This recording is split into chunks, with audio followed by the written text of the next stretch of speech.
congratulations to them. Don will be bringing out the trophy again, the 888 wing. We were going to rename this trophy the 888 wing trophy because they seem to win it every year, but it's not for lack of effort from other people who do great work. And then there's a bulletin for the small wing, which was Aerogram from 600 wing. They won the trophy this year. So congratulations to those people for a very important part of the communication plan, wing bulletins. Congratulations. So now it is my honor and pleasure to call back up to the podium again, General Deschamps, who has a special award to make.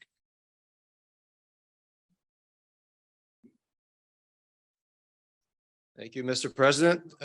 Unfortunately, giving me the podium is always a mistake because I probably won't leave till lunch. Dean, I need you to put your kit on and come up here. So while Dean is getting configured up, I've been asked by the recently retired Commander of the Air Force, Lieutenant General Al Meinsinger, to present Dean with a token of his appreciation for the work that Dean has done, over his relationship with General Meinsinger. Dean could tell you the story, but they were flying together on attack helicopters, so there's a long relationship there. But unfortunately, he wanted to acknowledge this in person, but you didn't show up at the golf tournament, so that's where he was supposed to do the presentation. So I've been delegated in his stead to offer his coin. So for those who are not familiar, each commander, upon taking over the command, will have a personalized coin minted. And the intent of the coin, of course, is for the commander as they engage with personnel, either Air Force personnel or other personnel and civilians, to recognize excellence where they see excellence. And it's designed not to be a bureaucratic process where everybody's got to file forms. It's really grassroots where the local CEOs said these individuals are so tremendous representative of the Air Force. We'd like to see some recognition. And it's always the commander's pleasure to have those moments where they can do personal recognition by handing these coins over. It's a token of their appreciation as opposed to a formal award, but I think they mean a lot. And in this respect, General Meinsinger had asked me to read a few comments that he'd like to make towards Dean before I actually give him the coin. So you have to sit through it. All right. So I quote, Dean, it is with great pleasure that I award you my RCF Commander's coin for your stellar and committed work as director of the RCAFA. This belated token of my appreciation is a consequence of your amazing leadership and efforts during my tour, 4+ years in command. Your support and advocacy were always top notch, and I greatly appreciate your presence at all the big events, to include memorial services, Air Force on the Hill, and of course, during the HQ golf tournaments, which Dean was pretty good at, by the way. As someone that was privileged to serve under your leadership many, many years ago, both here in Canada and abroad, I know how deeply you care about the RCAF and more specifically, the members who serve and have served this great institution for years. Joy and I send along our sincerest thanks to you and Kathy for the years of passionate service to Canada, and of course, to the broader RCAF family. We thank you for your thoughtful and kind words during my departure ceremony in August. It has been a true pleasure to serve with you, Dean. So on his behalf, I'd like to offer his coin. Thank you so much.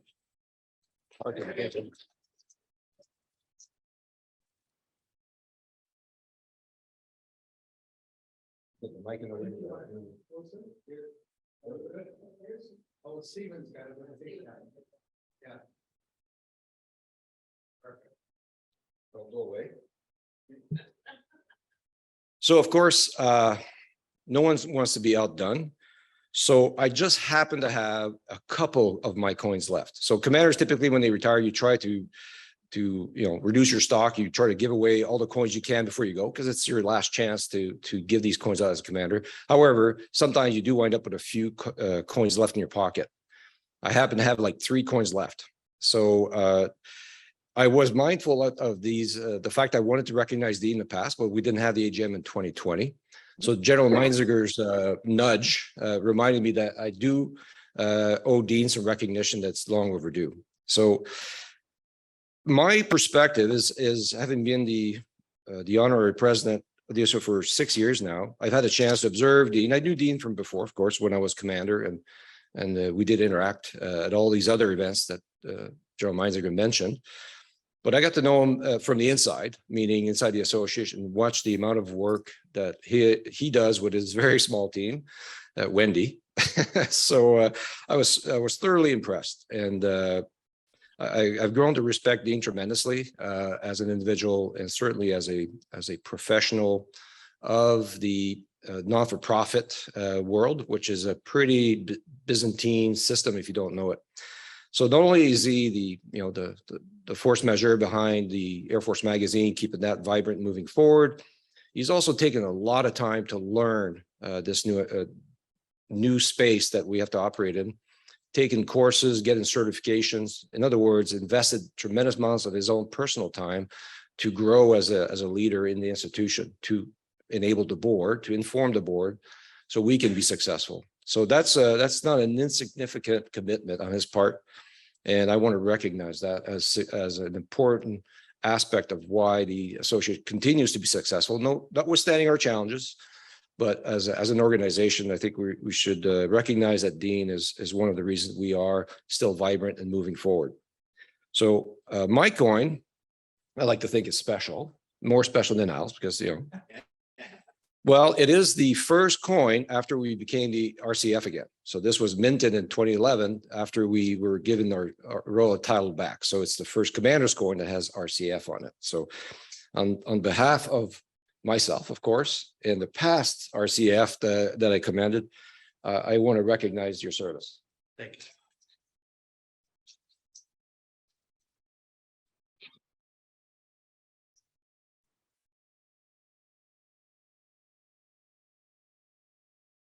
Particularly cool because I was on board playing with 43 veterans of the bombing campaign in 2012 on our way to London and back to watch the Queen unveil the monument. The commander of the Air Force was on board, and he gave one of these coins to each and every one of those veterans. It's pure magic watching. So thank you. Thank you. Thank you, Dean. I did say I had 2 coins left, right? So there's one more coin. Mr. Chester, would you please move forward? You're not escaping this today. So I think everybody knows Terry.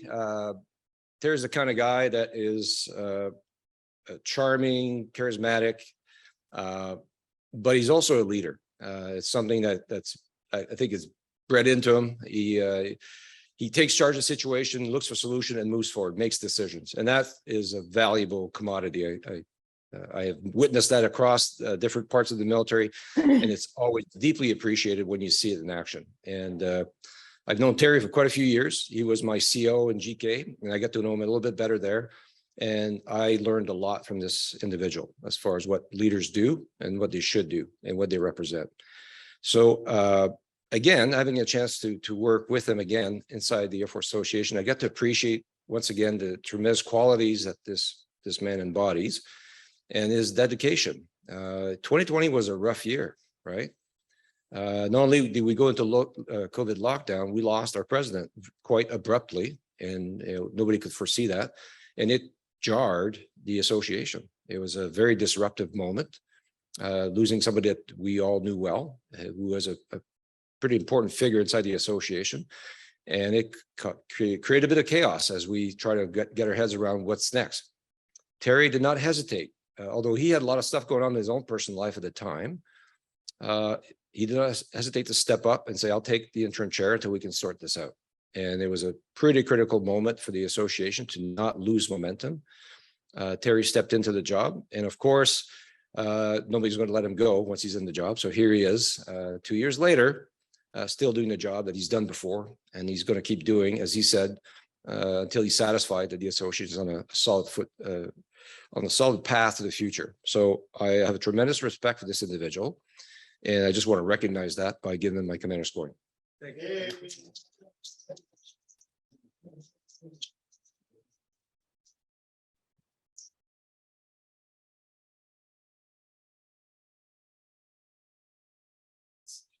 Okay, now you can have the podium back. Okay.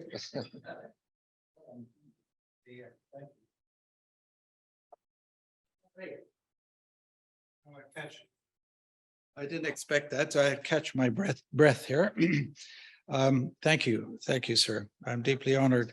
We're going to move. I'd like to try and wrap this up by noon, particularly for the folks online. So we're going to move through reports now. I'm going to invite the regional or group presidents to stand and speak. They can give a report, or they can just bring greetings. It's up to them.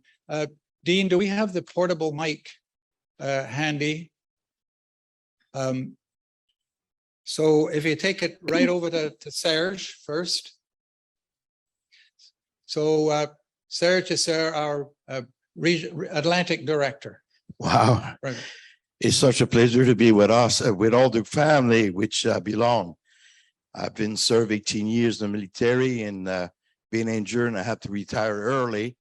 It was such a beautiful healing process to belong to a group like this. That was why Serge standing up and serve you again. So on behalf of the Atlantic Group, we are so honored to be part of you today. Unfortunately, I'm the only one came up, but you have my good friend, Dan Miller, a good sponsor from PEI, who's with us. That's an honor here, guys. Thank you for being online. Dan, you know your name is Ingmar. I know you went through a crisis with PEI. You guys been hit hard. I hope you're doing much better now. On behalf of everybody, thank you for loving me.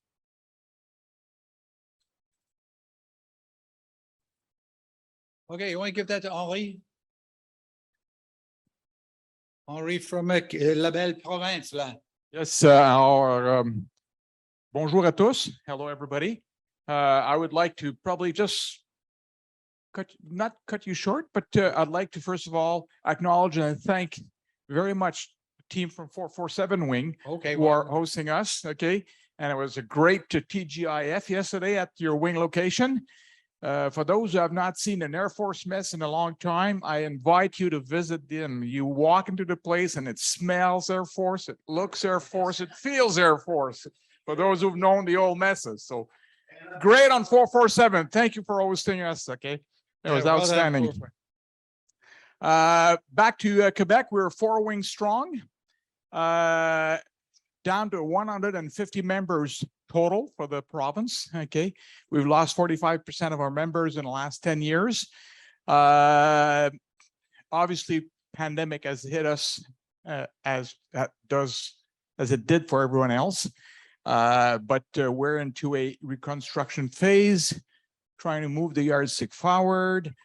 We've had some success at different wings into recruiting people. Other wings are in a hurt locker, okay, but we're having a mess dinner next week for the Battle of Britain. Normally it's third weekend of September, but again, because of the pandemic and everything, we pushed it back. So next Saturday, 394 Wings West Island is hosting, as usual, the dinner for that, and I'll be glad to report all I've heard here. Okay, and that is about it for the Quebec group. So again, thank you very much. Merci Great beaucoup. success to everybody who's going through the same difficulties. Exact, thanks. And so give it to Walter, the mic to Walter there. Honor to Walter there. Walter Peckham from Ontario Group. You have 15 minutes. I'm only going to go on 2 and 3 syllable words today. I'm not getting into the 4 syllable words because somebody picks on me. Anyway, my name is Walter Peckham, 413 Wing. For those of you who do not know, I'm the Ontario Group Chair. As like everybody else, a lot of our commitments as a group chair has been sort of cut back because of COVID and the aftermath. But all I would like to extend to you, all the wings in Ontario, all 21, I'm available. And if you're in trouble, touch base with us through your regional directors, and we'll do what we can. And we'll go to the national board to see if they can help us out in any way, shape, or form. Other than that, I wish you all the luck in the future, the whole association. Thank you. Okay, thank you. Herb, give it to Herb. Herb. Hi, Herb. Hi, my name is Herb Harrison. I'm from 600 Wing Regina, the heart of the prairies. Anybody coming out that way? That's the place to be. Anyway, Prairie Group is hasn't done much over the COVID period, but we're all back up and running all three wings we have. We're down to 70 members now, and we're actively recruiting new members. We're trying to. Some wings better than other, but yeah, we're doing it. And if anybody's ever comes out towards the prairies, make sure you give us a call and we'll gladly host you. Thank you. Thanks, Herb. That's Rick. Over to Don here, but yeah, you can. But before we get to Don, I wanted to see, is Mike online at all from Alberta? He was earlier. No, he's not online. Okay, Alberta group. The chair of the board out in Alberta, Mike, is engaged in a, what's that? Oh, okay. So can we invite you to talk for Alberta group? Yes, you're nodding your head. You're on mute, so we can't hear. Howdy from Calgary. Can you hear me now? Can you hear me? Yeah.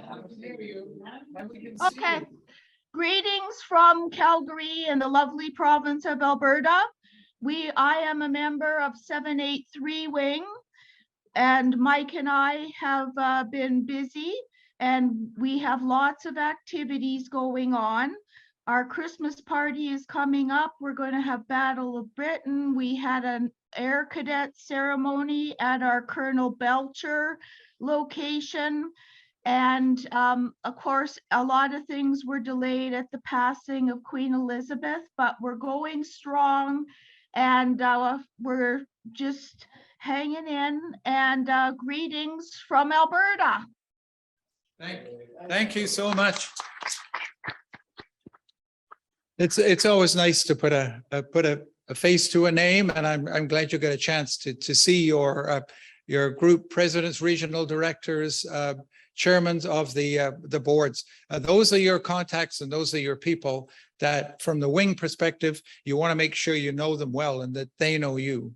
So thanks for Alberta. So last but certainly not least, I'm going to invite Don up here. Don is the regional director for Pacific Group. He's also the vice chair on the board and association. He's going to give you a quick talk, and then he's going to segue right into membership. So the mic is yours.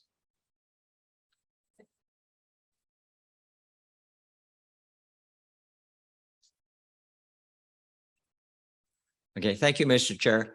Could I have the slides for the group report, please? I have a little slideshow here. I like to show pictures of what we're doing.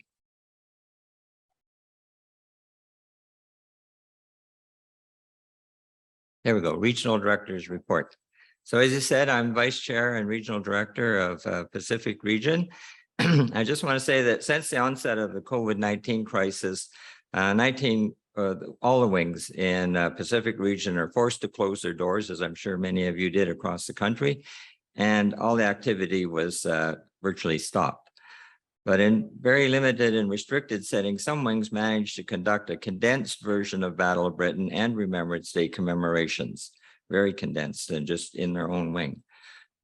With less than 10 regular members, 801 Wing Vancouver was dissolved, with 5 members transferring membership to 879 Wing in Chilliwack, and some former 801 members requested to be a squadron. I don't know how many of your wings have squadrons, but out in the West Coast, we actually had 2. We had 101 Squadron up in Port Hardy, and 801 now wants to be a squadron in Vancouver.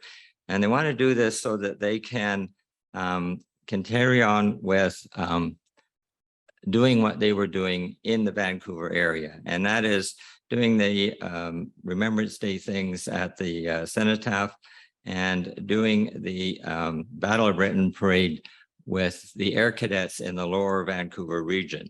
And there's a number of squadrons, and sometimes they get as many as 1,000 air cadets all combined and a huge band, and they really do a great Battle of Britain ceremony down on Boundary Bay. And then some of the other things, some of the veterans, of course, come out and they are greeted by members of the Royal Canadian Air Force who are invited to attend. And as you see here, we have somebody being greeted.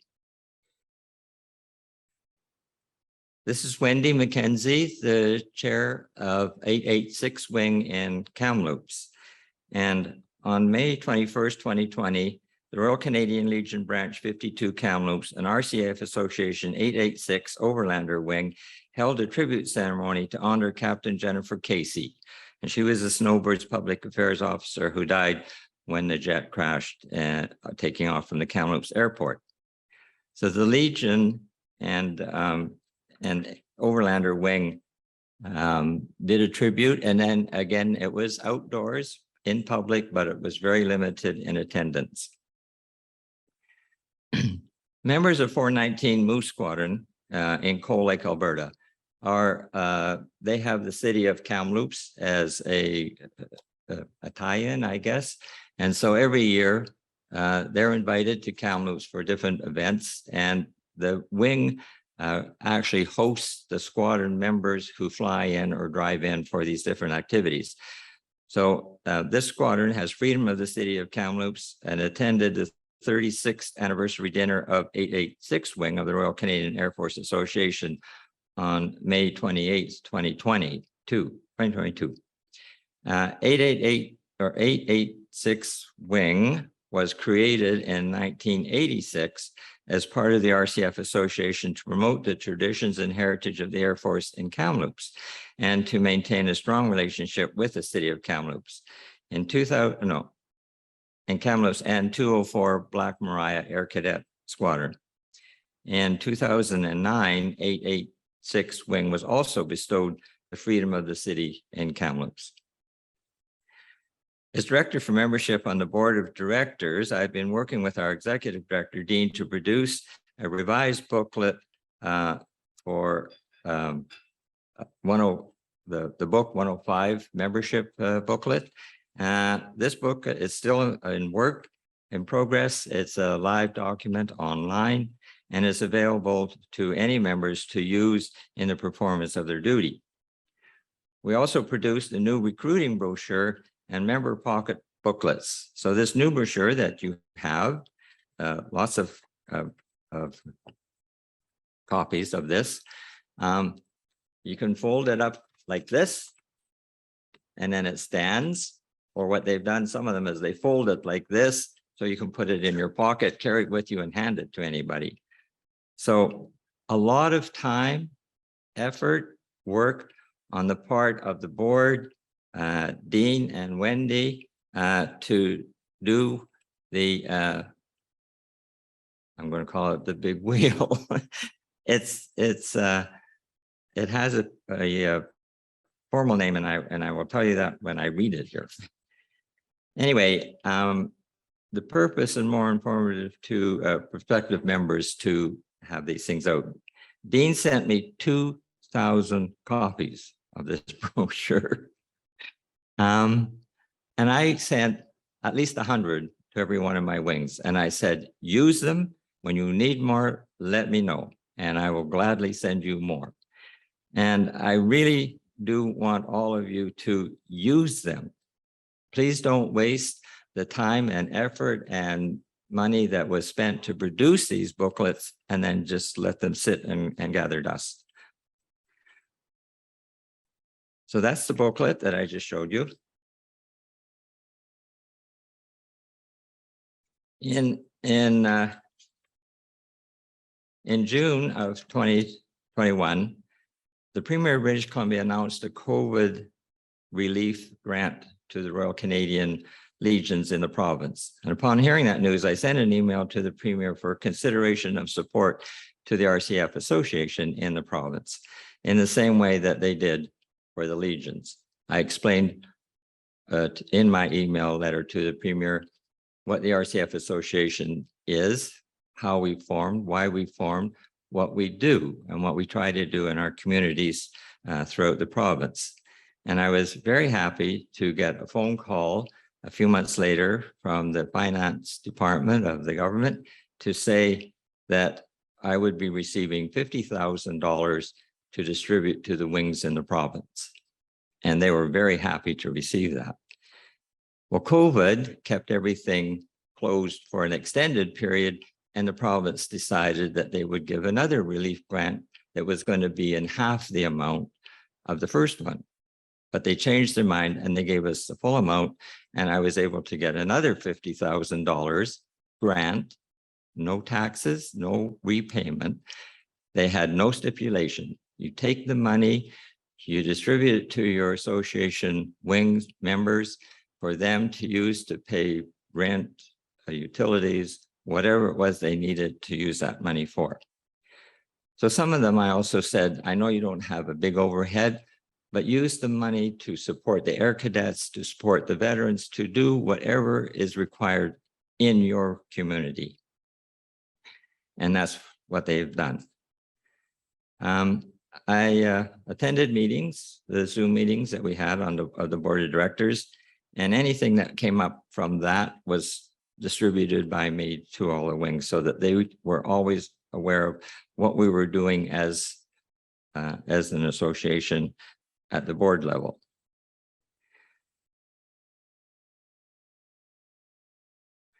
So in closing on this topic, I've included the change name for 888 wing. We sent a request in to say this slide is the draft copy, so it's not as clear and clean as the final one. The final one where it said Ted Gibbon had all the rest of the board members' names as well. But Stocky Edwards was a very proud member of 888 wing, a local citizen and known throughout the area as a World War II ace. And Terry knew him personally and asked, would he let the wing have his name? And I understand he was more than pleased, and so was his wife, to do that. So we are now known as 888 Stocky Edwards Wing. And we say we're the best wing in Canada. We say that not because we are the best wing in Canada. We say it because it's a very active wing, and we probably have the most number of regular members in Canada. Okay, that's my regional report. That's because they all retire.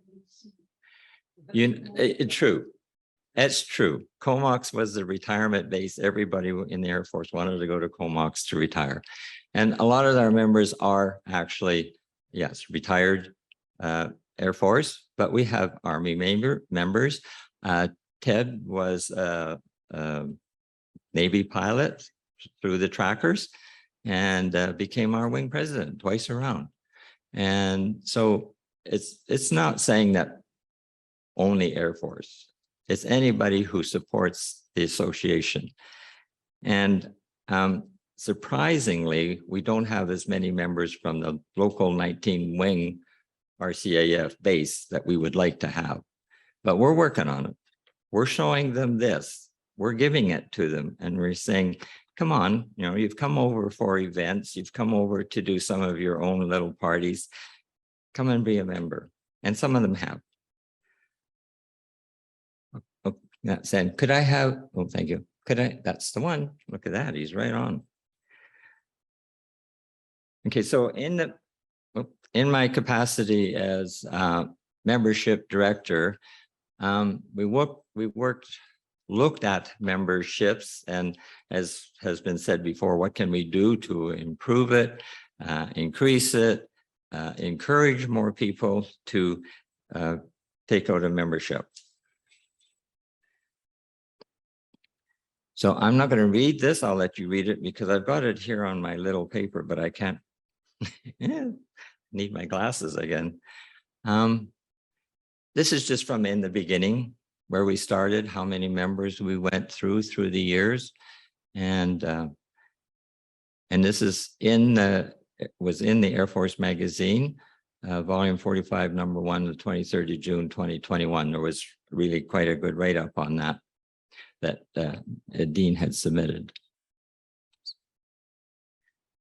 So the membership organization is, again, this is how we organized our memberships from the top down, what we do at the national level, what you do at the group level, what you do at your wing level. I hope you all can read fast. Terry wants us to wrap up fast. So let me know when you're finished. I'll go to the next slide. And this is where we come down to the wing. So at the wing membership organization, you have a chairperson responsible for the board of directors' effort to retain members, not just recruit, but retain your membership. Try and get back the members that have left for whatever reason. Some have a good reason, a good valid reason, but still some just say, well, I don't want to go to the wing. But make sure you try and get them to come on board as members at large. So we still have that membership.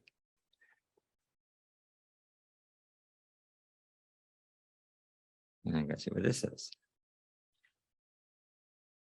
Okay, so the leaders throughout the association understand how important it is to be able to explain to the prospective members the purpose of the organization. When leaders understand what we do and why we do it, membership, recruiting, and retention will improve. We also understand that nonprofit volunteer-driven organizations are unique in terms of what kind of leaders prove to be the most effective to their organizations. In the nonprofit community, the best leaders have broad skills spanning 3 dimensions: entrepreneurship, inspirational, and appreciative. After more than 70 years and of entrepreneurial, inspirational, and appreciative leadership, the mission of the RCF Association has grown ever more complex and diverse. Where at first we began with the manifest, the main function of advocating for the Air Force of today and tomorrow, many more secondary functions have been added to our cause. And these manifest and latent functions are described in that graph that's there. So in that graph, there are 6 graphics that show the little pictures all the way around that show in a graphic form of what we do.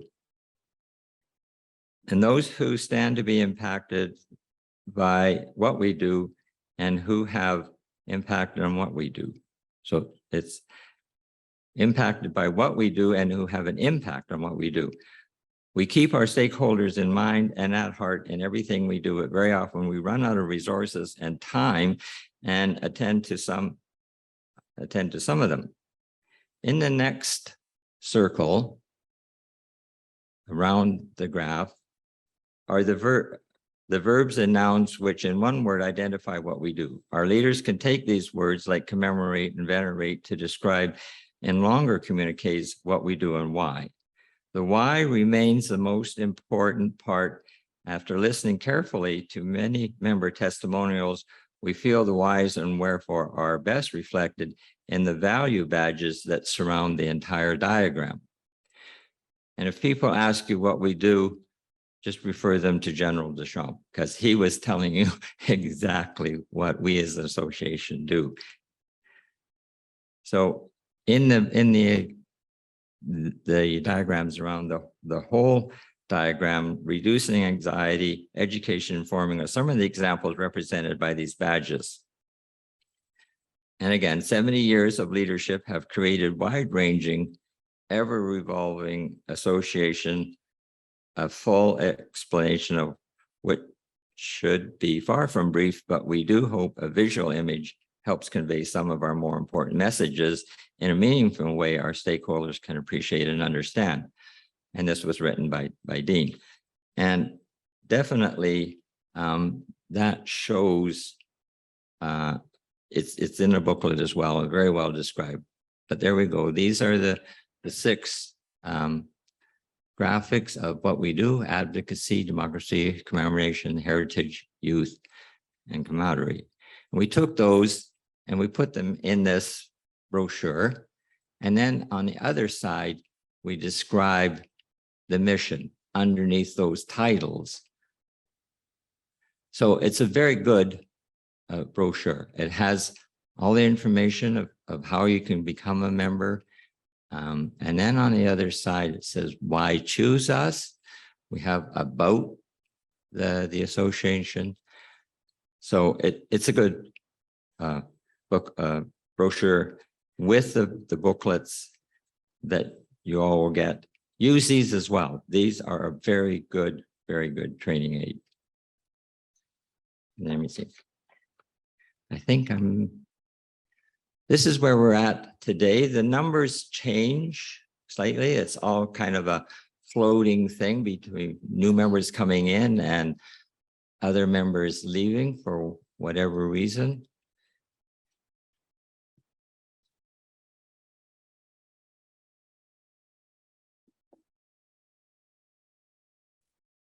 Okay, any questions on some membership? No, thank you very much.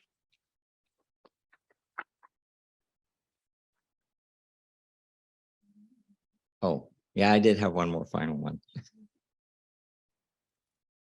I'll just let you read on that one. Good, okay. Yeah, thank you. Thank you. Great, yep.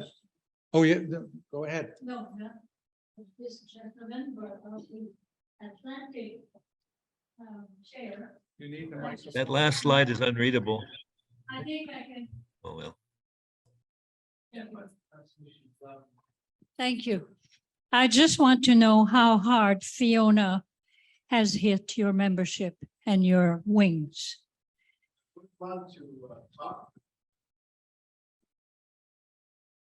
Of course, Halifax was pretty spare. We were not too bad. We had just on my own place, a big huge tree, but Dan Miller can explain what happened to PEI. They were probably the hardest hit. Dan, would you comment on that, please? Mr. Miller, I'm here. Yes. Could you remind us how bad it was up there? Because you were probably the hardest hit with Fiona, right? Yes, we were. The particularly central and eastern part of the island was drastically impacted. The areas that we all knew as Cavendish Beach, will likely take 100 years to recover, because what was once known as beautiful, big, sandy, long beaches are now just slate-filled areas of coastline.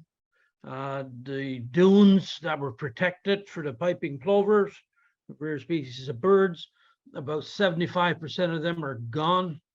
I think there was about 4 harbors on the North Shore that were pretty much obliterated.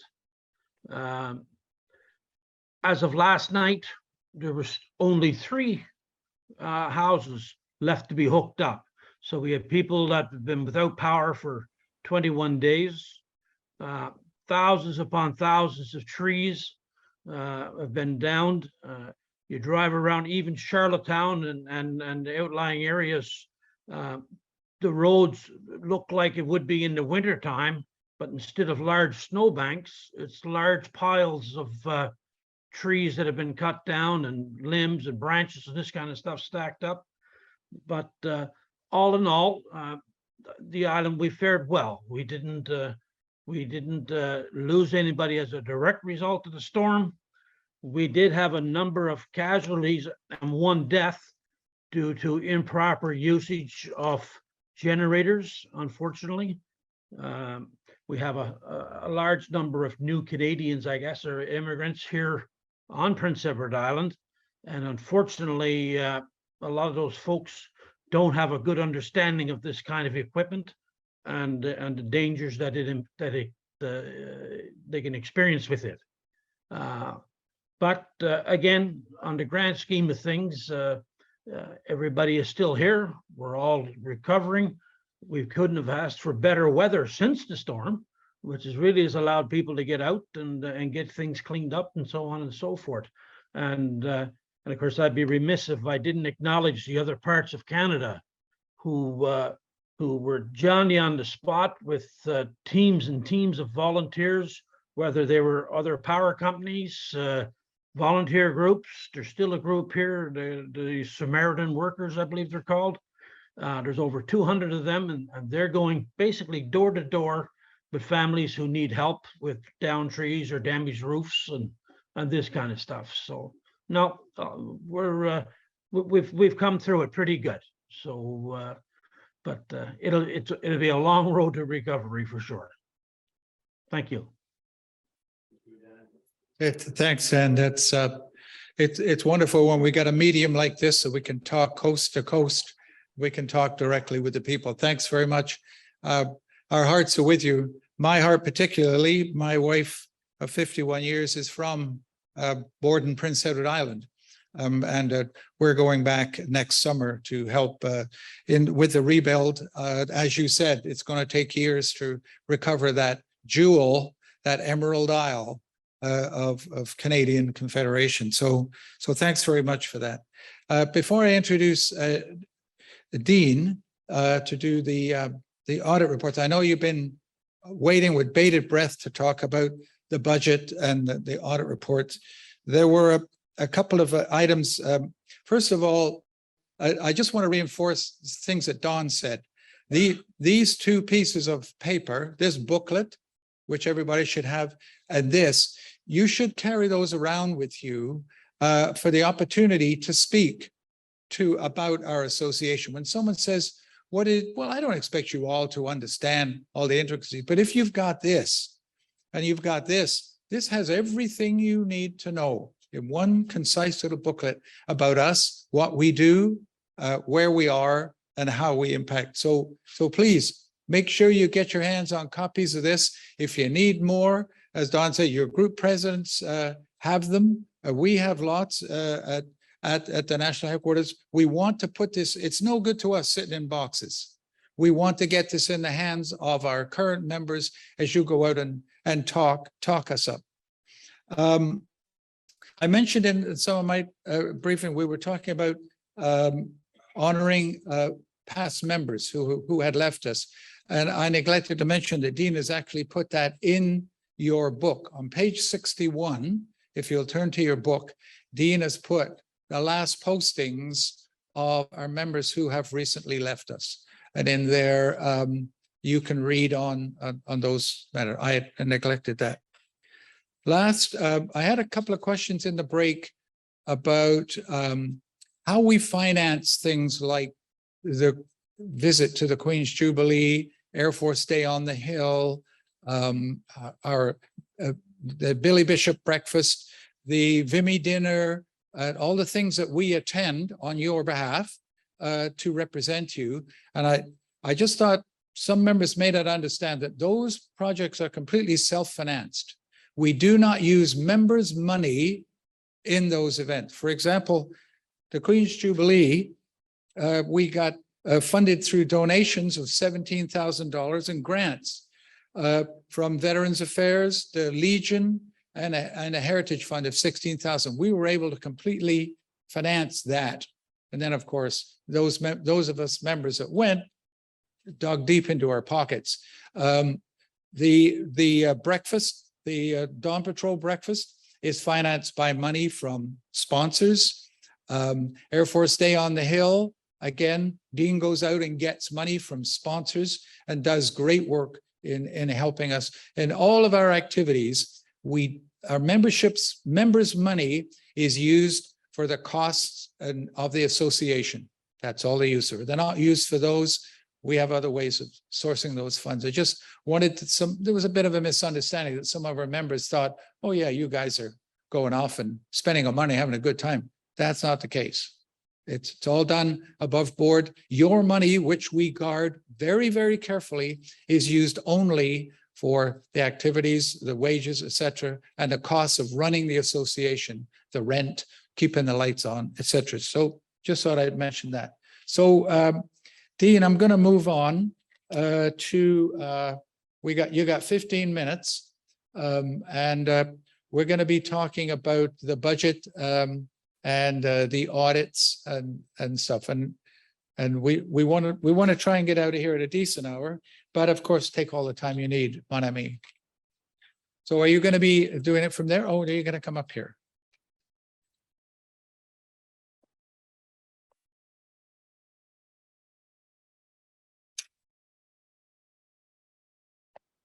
Vous avez la parole. Thank you so much, Terry. I was encouraged to point out that Serge de Serre's wingman, Stephen Cochran, 111 Wing, is connected to us online. So thank you, Steve, for joining us. And of course, everybody online, Larry Pazick, 416, Donna Cool, 404, Tracy Gillis, 808 on the island as well. Dan Raymond, 302, Roger Massard, 500 in Winnipeg. Ilja Capel is joining, Ted Gibbon from 888, Don Pittman, 410, Joan you met in the dance period, 783 Calgary. We love her. And Catherine Forstel, 422, and Dan Miller was speaking earlier. So thank you everybody for joining us online. So at this point, we have 4 motions to deal with. The first concerns the annual audit report. There'll be a second motion concerning the RCAF Association Trust Fund review engagement. Then there'll be a motion seeking approval for hiring the same auditor who did the audit and review engagement, and then a budget report, which is very similar to the audit report, of course, and a budget proposal. As we work through this, I'm going to be talking from page 21 of the program booklet. Page 21 is where we begin. We shared a digital copy with everybody online, but anybody online that does not yet have the digital copy also has access to the individual files on the agenda page, Hamilton 2022, where there are hyperlinks for the audit report, the review engagement, and the budget report itself. So beginning with the audit report, page 21, we'll turn to page 25, which gives you the balance sheet for the year. We can see that the, I want to go to page 27, my apologies, where you see in comparison to 2021, the current report reports a revenue total of $387,658, which is a decline of about $13,000 in revenues. That is a number that was boosted not insignificantly by the grants that we received as a consequence of the pandemic. But in our current state, you can anticipate a decline of about $40,000 year over year. And that's an important number to think about, $40,000 year over year. If at any time online you have questions, we have the chat window open and projected, and we're watching very carefully for anyone online to enter questions. We're also watching our audience here to see if there are any questions. We ended the year with a $13,000 profit, which is always a good thing to do when you're in a non-AGM or non-BGM year. And of course, we're reporting on the fiscal year 21-22, which ended 30 June, which was a non-general meeting year. We always try to end with a profit because the general meeting years are tremendously expensive and it's almost impossible to end with a profit. So we met our goal in a positive way. That probably suffices for the audit report, unless there are any questions. Is there a motion from or? Very good, David. Wendy is going to bring the microphone forward for the benefit of our online members. Thank you, David, for your patience. There you go. we have a member at 700 Wing whose employer is matching his contributions. And we're having those contributions sent through the trust, which come back to 700 Wing for our Aviation Heritage Memorial Project. We're only seeing the one-time entry is there must be more donations coming. Right, so we're working on the audit report for the RCAF Association momentarily. And I'm going to move to the trust fund report, the review engagement, immediately after we secure a motion of approval for the audit report. Very good. We'll keep David's question at the forefront of our minds as we deal with this issue first. Is there a motion on the floor to accept the auditor's report for the RCAF Association? Ferguson Mobbs has moved to accept the report. Is there a seconder? I so second. Herb, thank you. Herb, someone online? Does that Dan Miller online is the seconder? If there are any questions or nothing to add. So all in favor, Wendy, if you could launch that first one for me.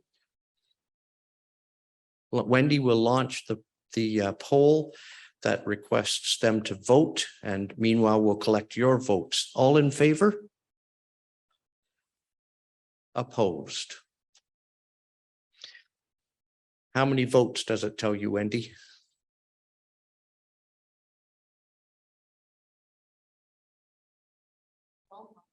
Great, so you can end that one and you can share the results after you end it. We'll just work through this first one.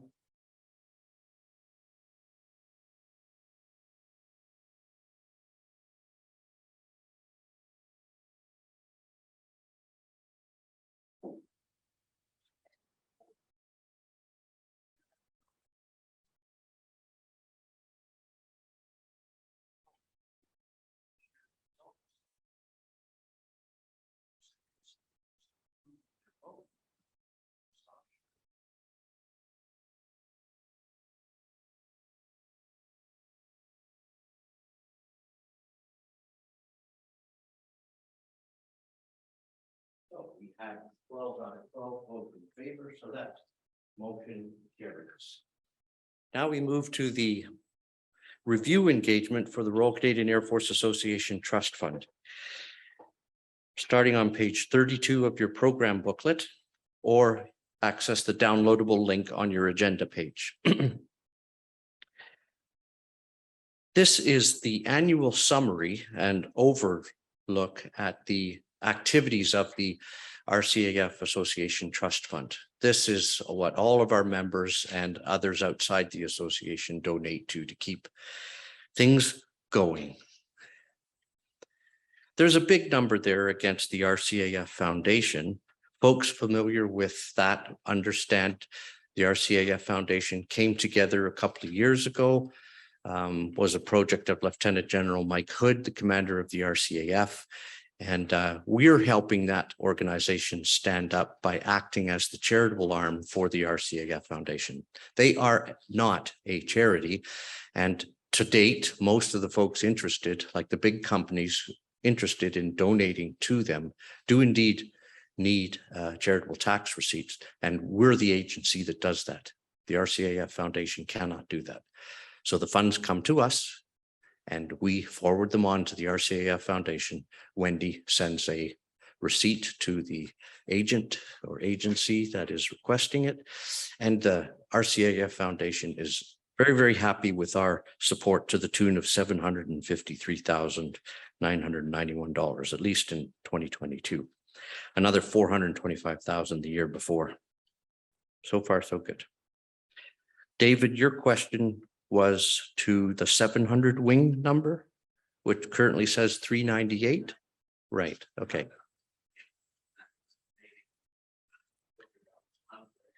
Fine. Okay. So, do we know his name, or can we? Don Moore. Okay. So Wendy is going to make a note of the name Don Moore. And we have a couple of places to look for his activities. One of them may be the canadahelps.org website. Another may be donations that have come in but not properly annotated on the memo line, but the name Don Moore should be there, or possibly the name of his company. Right, and the company name.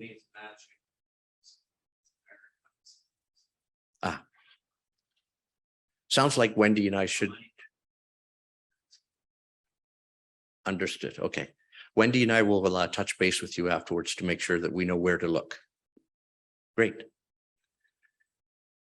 Are there any questions from our online friends about the RCAF Association Trust Fund review engagement? Is there a motion from the floor to accept? Stephen Dieter accepts or moves that we accept the review engagement report. Is there a seconder? Herb Harrison seconds the motion. Wendy, you can launch that second poll for the review engagement so our folks online can vote. And while that's launching, and we anticipate another 12 votes or so, I'll ask all in favor? Opposed? The motion appears to carry based on the votes here. We'll just check in on Wendy to see the votes from online.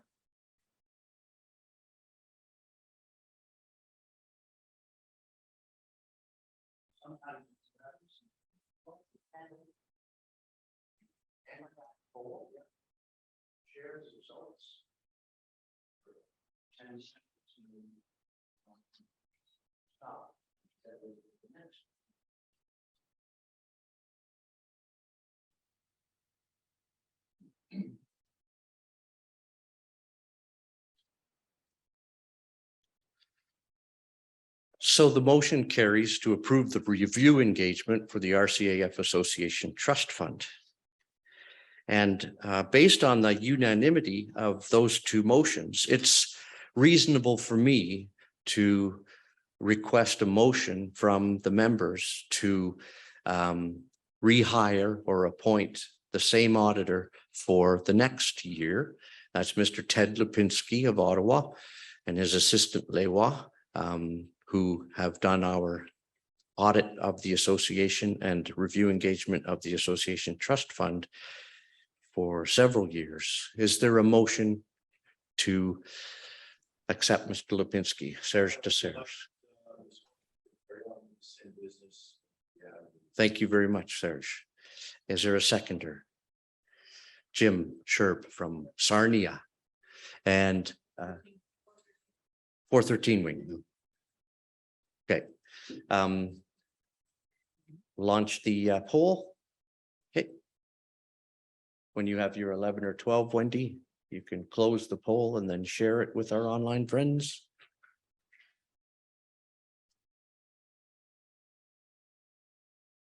All in favor? Opposed? Carried from the votes in the room. And how's the vote going online? Good.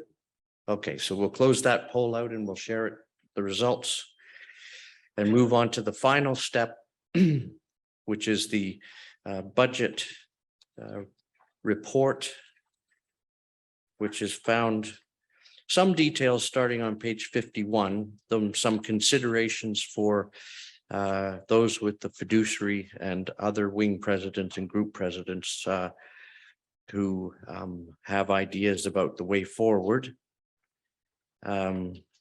culminating in the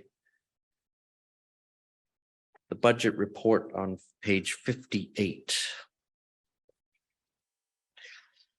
While the print is small, you will recognize in the second from the right column the actual expenses and revenues for the period 2021 to 2022.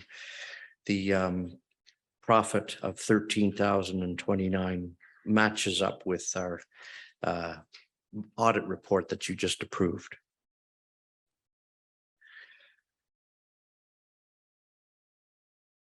The interesting thing about the chart on page 58 is that we estimated revenues of 341,000 or 342,000. That is small.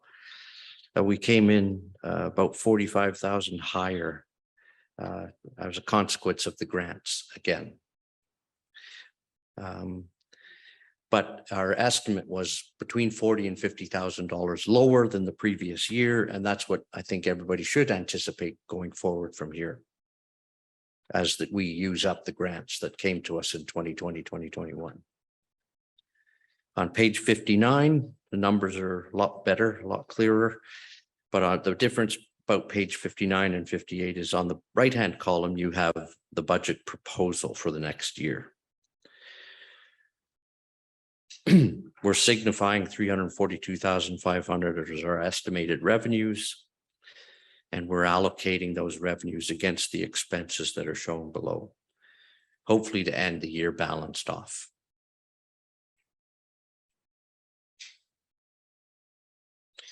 The $40,000 loss that we anticipate, most of that comes from loss of members to all causes. Page 58 is blank. Okay. We can get, page 58 is blank. That would be a glitch with the PDF conversion. When we converted it to a smaller file, it may have been lost. So I'll make an image of that one and share it online. Thank you, Donna. Meanwhile, here is the page 59, I think. Yeah, this is page 59 that's being shared right now. The top number, of course, is your membership revenue, down from about 192,000 in the previous year. That looks like about a $26,000, $24,000 drop.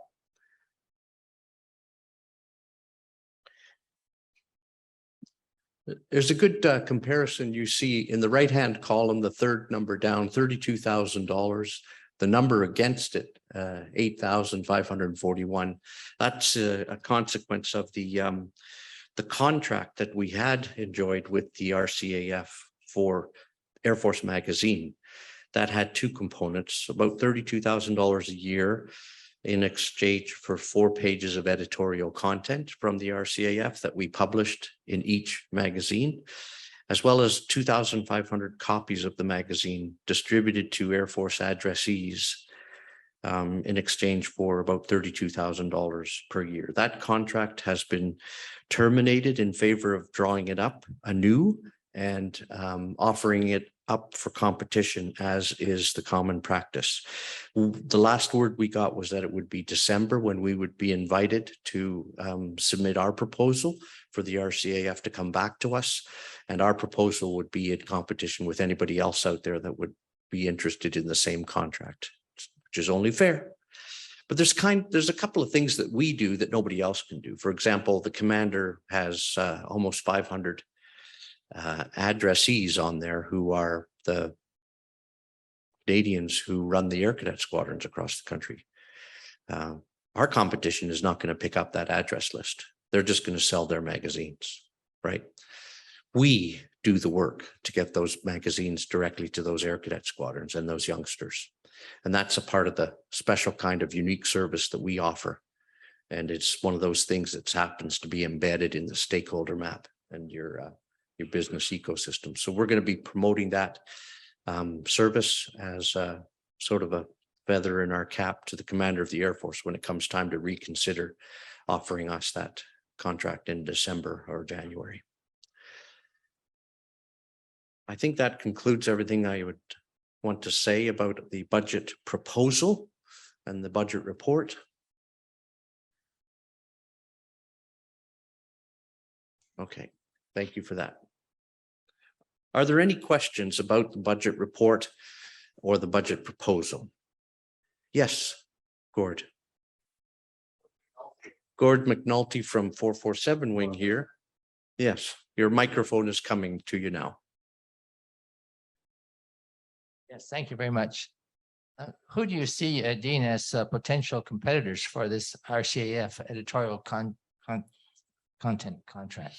Yeah, there's a a publishing firm called MHM Publishing. It's run by a guy named Mike Reno out of Kitchener. Reno might be a familiar name. His uncle was Edwin Reno, who was the three-star general at the time of integration and unification. And there is a memorial to Air Vice Marshal Reno in the Halifax area that Serge is probably familiar with. But yeah, his nephew, Mike Reno, is a tremendous photographer, and he produces a line of magazines, one of which is called RCAF. And you've probably seen it, right? He comes out once a year or twice a year. I think he's once a year. Stephen Dieter is very familiar with the publication, the publishing world, public affairs world. So yeah, once a year, RCAF magazine. He may very well be one of the folks that's interested in competing for that contract. I'm just guessing. Was it a decision by the RCF hierarchy to go to competition? No, it was not. It was they're only doing what would you call them? The ADM folks who control contracts like that. The contract value is not that high, total about 60,000. So it's in that noise. The problem is in the books, anything over $40,000 has to be competed. That's the rule. It's been ignored for years. Somebody maybe in that finally discovered that this contract breached that rule. So that initiated the freeze and then the recompete. The Air Force, I'm not sure if they've given up, but that's the question we need to re-engage and see if we can re-exact this one. Yeah. Thank you. It does make a lot And of sense. here. Thank you.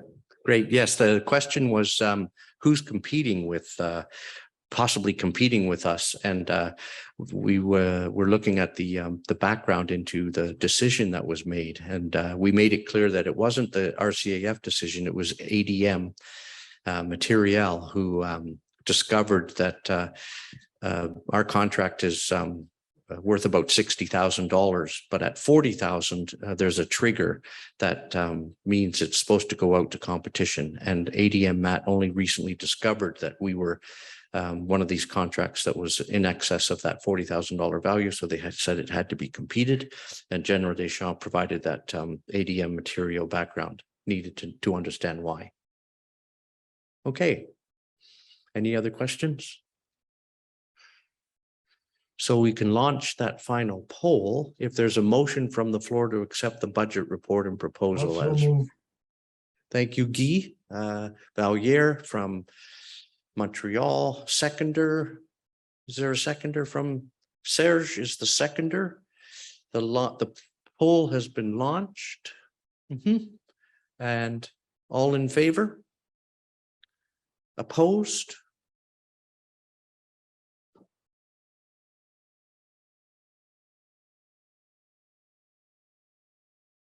Check that process at the computer at the back, and then we may be able to declare this part of the meeting. I'll just look at the poll.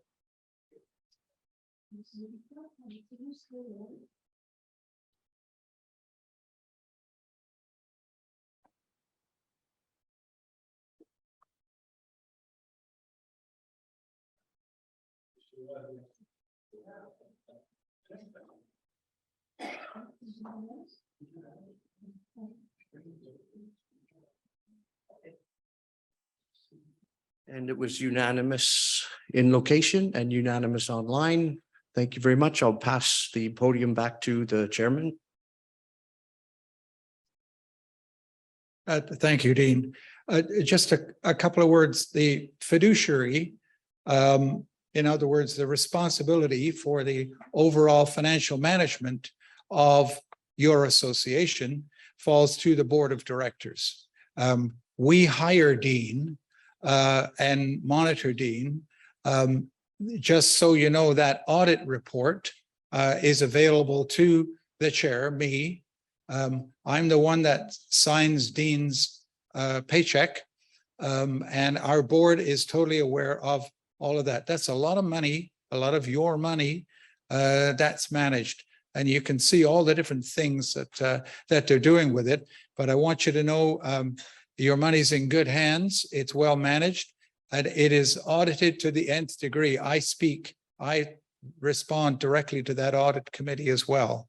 So we make sure that every penny of your money is managed very, very carefully. I just wanted to tell you that.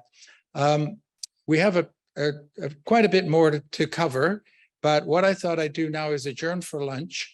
Lunch is going to be next door, right? Yeah. And for all of you folks online, we have the resolutions to get through. We have the executive director's report, and then the opportunity we've all been waiting for is for you to ask us questions. So we will adjourn the meeting until 1:30 Eastern time. So those of you out west can figure out what time that is for you, and east, but it's 1:30 our time. The meeting is adjourned. Terry? Yes. Yeah. I won't be attending this afternoon. Ted Gibbon will be representing 888 Wing. I have to attend my sister-in-law's celebration of life. Okay, Kip. Gotcha. Thanks. Okay. Thank you very much. And I'd like to thank you especially for the Stocky Edwards charter that you sent to us. I thought we got the Mona Lisa because it was triple wrapped in bubble wrap and all kinds of foam and everything. I was sure we had the Mona Lisa, but it was the charter. Thank you very much for seeing that through. You bet, Kip. See you Okay. soon. Okay, bye-bye. Regarding his annual report. Thank you, madam. Is going to speak to us on the annual report, and then we're going to tackle some resolutions. It shouldn't be too onerous. We're going to talk about a little bit of new business, but then the most important part of the day is where you get to talk to us. We've been talking to you, so you get to talk to us, and particularly for your online folks, I know you've got these questions just burning to be asked. So absolutely, we'll give you your opportunity to talk to us. So Executive Director, you have the parole.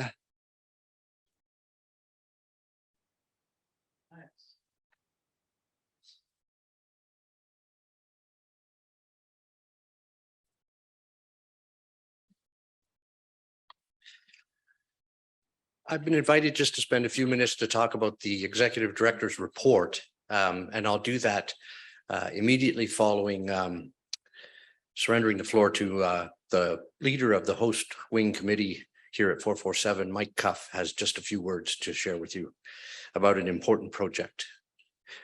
Meanwhile, to the folks here, how many will be here for the church service tomorrow? Show of hands. 9:30 departure for the church. 1, 2, 3, 4, 5, 6, 7, 8, 9, 10, 11, 12, 13, 14, 15, 16, 17. Right. And the lunch that follows, the unique awards luncheon. Show of hands again. Same 17. Looks like it. 17. Good. Okay. Thank you. Mike.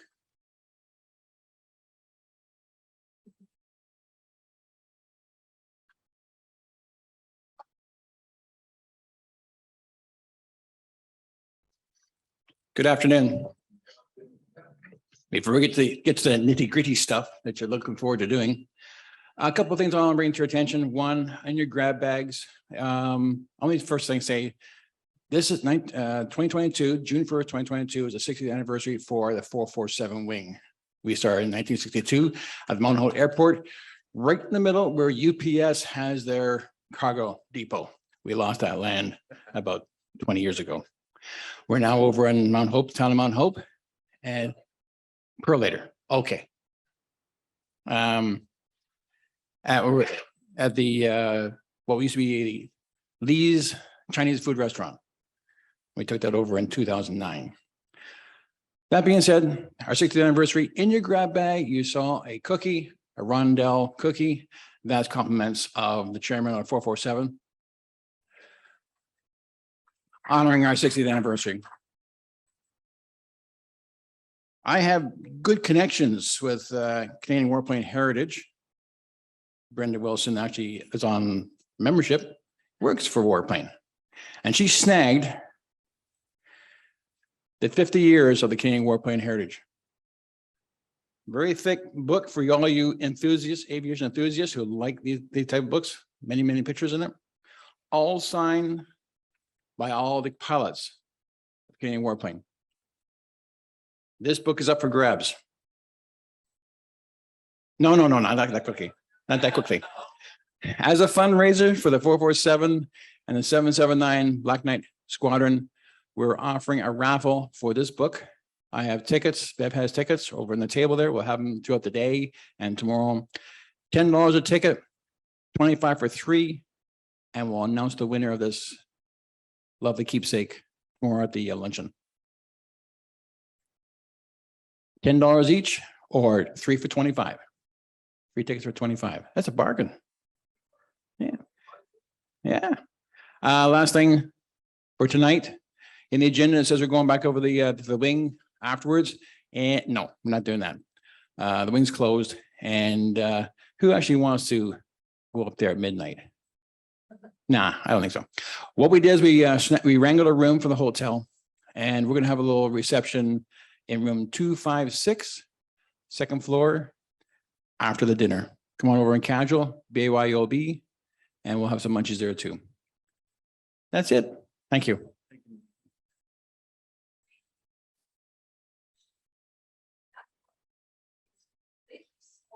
It is the only copy available at this time.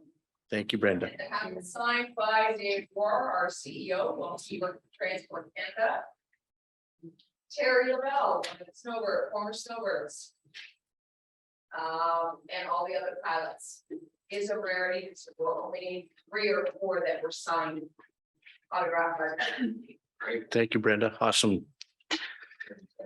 So these are one of those things that features the cipher for Her Majesty Queen Elizabeth II that we can no longer use. They came to the association at great expense, but they cannot be used anymore. So I've talked to Wendy about how much these things may have cost and how much they might be worth today.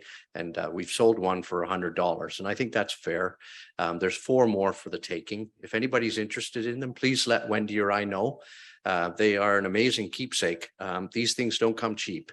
And the issue of replacing them with one that has King Charles III is something we can think about yet until we actually secure a new royal patron. Thank you. So my thanks to Tracy Gillis out in 808 Wing Nanaimo, sorry. Nanaimo is near Edmonton, and I love Edmonton too. But thank you, Tracy, she did some analysis already of some of the elements of the report, which is exactly what we would hope for from a member interested in the way forward. And she was looking at some of the printing and postage costs and the options that are available. And I don't think it would be appropriate for me to go through all of the options that are available that are annotated in your report, but I can only encourage you to do exactly what Tracy has done. She started to look at those options with an eye to perhaps providing some guidance or suggestions to the board of directors when they come to deliberate ways to save costs and meet the aims and objectives of the association. I'll just wrap that up with some points about the executive director's report. I took a different approach this time to concentrate your minds on the topic at hand. Earlier today, Don Hogan did an excellent job referring to the stakeholder value map and business ecosystem. And that is the tool that we use to help leaders of the association understand what we do, why we do it, with whom we do it. And those are the important questions that you would need to answer when you're trying to come up with a strategy.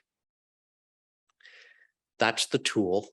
There's way too much information there for the average member.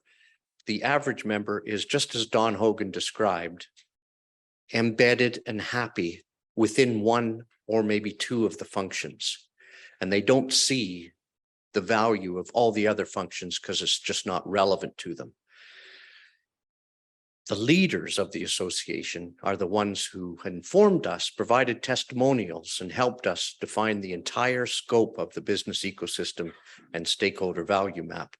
And it would be inappropriate for you as leaders to denounce or discredit one function without understanding the impact on the other 5 functions. So thank you, Don, for emphasizing that point. And thank you, Tracy, for helping to point out some of the options and how to go about analyzing them. And that is the challenge that's presented to all the leaders of the association. The different way that I approached it in this report is focused on purpose. And purpose sort of looks at all of what we've done, but from a different way. And the purpose I shared with you is built on portfolio strategy and products, people and culture, processes and systems, performance metrics, and positions and communications. And when you look at all the budget reports and audit reports and the stakeholder value map and business ecosystem and the executive director's report, you may just be able to frame some good ideas that help the leaders of the association make important changes to what it is we do, why we do it, and for whom we're doing it, so that we can continue to survive and thrive into the future. Starting on page 51, 52, 53, there are specific examples of where changes could be made or not, and it's entirely up to the leaders of the association. I'll just close by saying, yesterday we had a fascinating discussion about structure, and the association's leaders spent a considerable amount of time talking about structure. But we flipped that around towards the end, considering the fact that structure is something that actually follows strategy. And the stakeholder value map and business ecosystem and the purpose discussion are ways that can help you shape a strategy. And the most generic strategies, the easiest ones to deal with, are cost and differentiation. If you want to be different and continue to survive and deploy a cost strategy, it's about finding a way to do what it is you're doing at a lower cost, and you're going to compete effectively with those in your ecosystem. The other one is differentiation. What is it about the products, services, and programs we deliver that you can change to make them different from the competition in a way that still broadcasts our unique capabilities and competencies? So all that to say, I think you've got more than enough to chew on there over the next several days, several weeks, many months, all in an effort to do what it is you just happen to like doing, and that's leading this association. Thank you. Are there any questions for me? Will tickets be available to online participants? I think Mike would like to say yes, tickets might just be available for online participants for the book draw fundraiser. Great. Yes. Yes. Up in the wing, like in the office even. So, you know, when we want to talk to people about this is why you're here. Yes, we have. We had 200 posters and we have sent out about half of them. So we have a package of unopened posters that I don't want 200. I know. But I'd love to have one. Great. Yeah, we're going to send anybody that needs a poster. Yeah, we'll be sending more on when we get back. But that's perfect. It's I think it's exactly what you see there, both sides, and absolutely, I agree. And that's why we did the big coin, as Terry calls it. The big coin. It's like, sir, everybody needs a visual. Someone says it's just like Serres de Serres. Everybody needs a visual. Yeah. All right. There doesn't appear to be any questions, any more questions online. Dan Miller would like one of the 4 flagpole carriers. Good. Okay.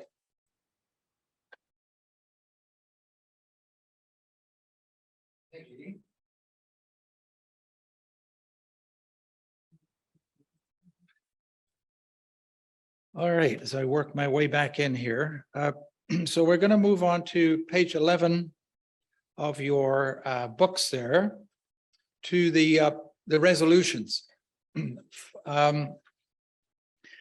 Most of you will be familiar.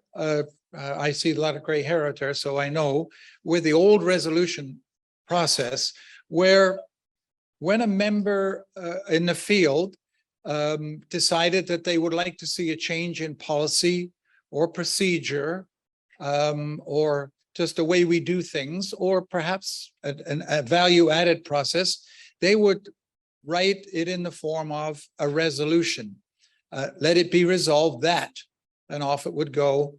And it usually would head its way on up to the group, and the group would have a look at it and endorse it, or if they thought, well, you need to plus this up a little, to send it back down, and then it would make its way up to the National Executive Committee at the time, and the National Executive Committee had a resolutions subcommittee, and they would look at that and say, yeah, it looks good. If there was a financial impact, or it was going to perhaps a constitutional impact, they would run it by what we called a Ways and Means Committee, which was a subcommittee of the subcommittee.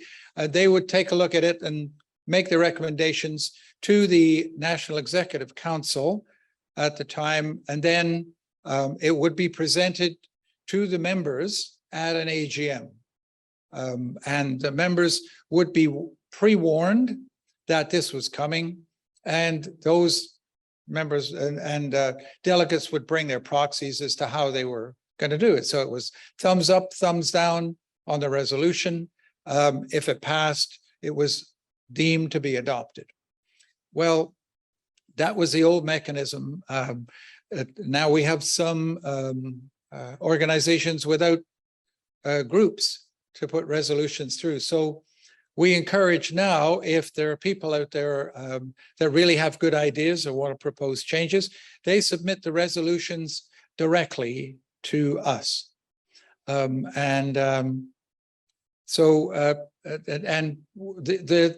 a resolution committee that's still a sub part of the board of directors, and we take a look at it. So it was a way for members to feel involved at that. I've got to change, and I think we could do this better, or I don't know why we do this. Can we stop doing that? So it was a process. It kind of went quiet in the last 2 or 3 years. There weren't any good resolution that came up, but on the top of page 11, Atlantic Group proposed this resolution. Let it be resolved that honorary life membership be granted to veteran members in good standing on attaining the age of 90 years. And it just seeks to expand on a resolution that gave honorary life membership to veterans at the age of 100. But their reasoning was that, once you reach 100, you maybe got at best a year or two to go, unless you're extremely lucky. So therefore, let's move it to 90. We discussed it yesterday at the board of directors and unanimously agreed it could go forward with explanation. It says veteran members in good standing, and then on the next line it says offering honorary life members to veterans on the age of attaining 100. We deem that to understand veterans who are members of the association. If we waited to give honorary life membership to every veteran that attained 100, we'd be giving them out to people that aren't members of the association. Because the definition of a veteran, the government definition of a veteran is someone that has completed basic training and has been honorably discharged. You are, in the eyes of the government, a veteran. So clearly that's not the intent of this resolution. But here's the problem. We couldn't amend the resolution in council yesterday. You cannot amend resolutions once they've been distributed to the mat, because those of you that brought proxies to vote on this resolution would be unable to vote on an amended resolution, even if it was to change one word.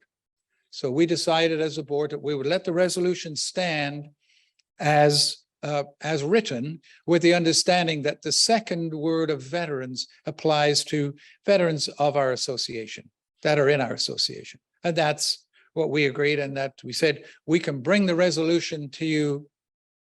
We said tomorrow, which is today, with that understanding. So that is a resolution. And so I would entertain a motion from the floor that we adopt that resolution. Sergeant, Bill Sargent, yeah, and seconded was that hand over there. Jim, okay, thank you. Discussion on the resolution. Yes, go ahead, Bill. Two honorary colonels who are members of the RCF Association count as Do honorary colonels who are members of the RCF Association count as veteran members? I don't know where we get, yes, they do, but we don't need to get wrapped up in the word veteran members at all. It's in there, but they are members. If they're members and they achieve the age of 90, they qualify. So yes, Jim. Sir, would you entertain another motion? I need you to say that again. Would you entertain another motion if somebody put forward a motion? Here's our problem. I can't, let me just clarify your question. Are you saying you want to amend this motion? No, I'm saying we can make another Motion afterwards? We can. No, we can table the motion you have. Table and it? make another motion to say what you wanted to say. No, we have to vote on this motion as presented. If you wish then to make another motion, our quandary is that we don't have, for instance, the members at large to be able to vote on it. They're not listening today. So what you would do is, if you have a motion, you can absolutely propose it, and we will put that in our agenda for our next meeting. That's the way, unfortunately, because of the way that we, do you understand? Either way, just so we accept it. Oh, okay. So that's fine. So is there any further discussion to the resolution, the motion? In that case, I call the motion. All in favor present signify by raising your hands. And Dean, are you going to do a line survey? It's already released, yeah. And there are 7 of 7, 8 of 8, 9 of 9. Looks like they've all voted. Okay, so in favor, they're all in favor, the motion has passed. The resolution will be adopted, and we will amend our publications accordingly. The second resolution there, we have covered. We voted on it this morning. And that's regarding seeking a new patron. So you voted to permit the association to move forward on that. And the third is not a resolution so much as a request for a letter of condolence to be sent, and I believe we've already done that. So that's the end of the resolution process. And any of you that have proposed it, we really do need and want your viewpoints on procedures and policies and stuff. So if you have good ideas, we ask them that you get them on up to you get your group president or send them to us yourself. We can get them in the forum. We can have the iteration. The most important part is the rest of the members of the association have to have a say-so. We don't want to be in a situation where we got a group of interested and talented people here. We come up with a good idea and we say, yeah, that's a good idea. Let's all wear orange socks on Friday. I vote that. And it gets passed. The rest of the membership say, where the heck did that come from? our members need a voice. Okay, I'm going to, we've done the honors and awards. There's a couple of items that I just wanted to talk about that we talked about yesterday. You may have seen a paper circulating, you may not, regarding a renewed covenant with the wings. And what we were talking about there was a covenant means agreement. Over the next year, we will be asking all of the wings to renew their commitment to their charter. When you are granted a charter, the wings granted a charter, there are a certain number of obligations that you accept when you accept that charter. But they're really not delineated anywhere. They're really not laid out in any kind of a form. So we've been working a document back and forth within a committee, and I think we fairly got it straight. We discussed it yesterday. The board members want another look at it. So we're going to send it back out to them and get their input to it. And then we're going to let the membership know. And then we will be asking each wing that holds a charter to acknowledge the receipt of that charter. It's a way, if we ever had to take the terrible step of revoking a wing's charter, for instance, for non-compliance with one of its obligations, we don't want to put ourselves in a position they say, well, where the hell is that written? You know, who says I can't do that? Who says I can't sell those trademark products off to my buddy? Who says I have to do this? Why do I have to submit annual dues? I want to collect them and keep them. All those ugly things that seldom happen, but could happen. We need everybody to understand fully what the obligations are of holding a charter in this organization. They're not draconian, they're not too much, but they are the legal requirements that we as a registered charity and bona fide organization need to adhere to. So you'll see more of that. Yes, Walter, you need a microphone.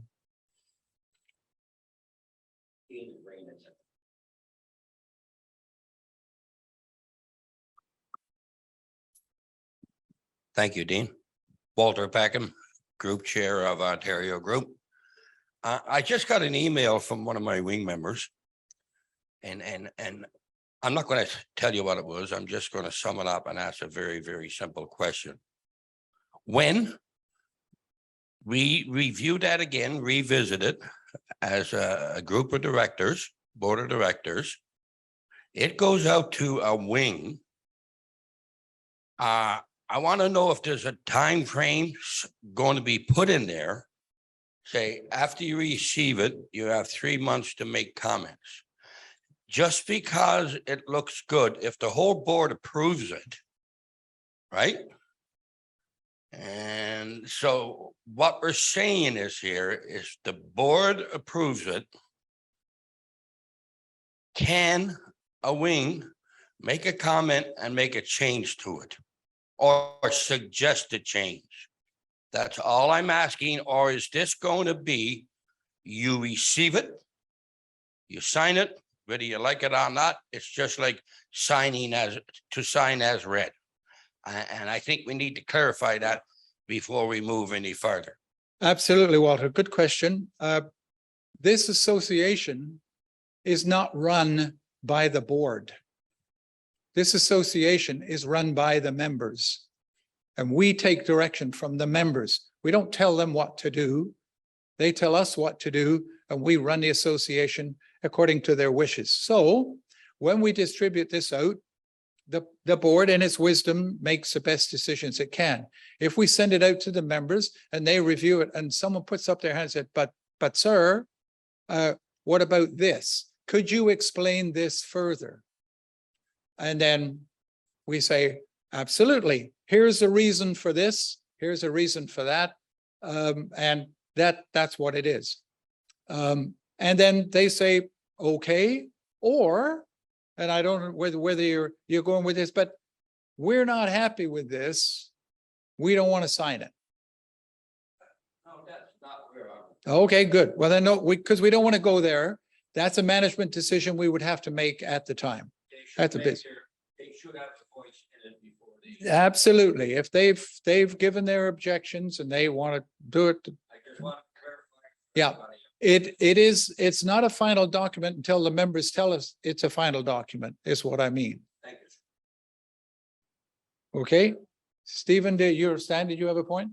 No, okay. Okay, so anyway, that just to let you know.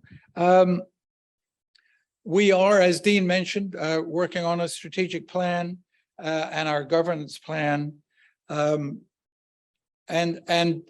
Incumbent in that their charter is also to do with the sub-licensing of the RCAF Association wings and the government's procedures with the use of intellectual property, the trademarks and stuff.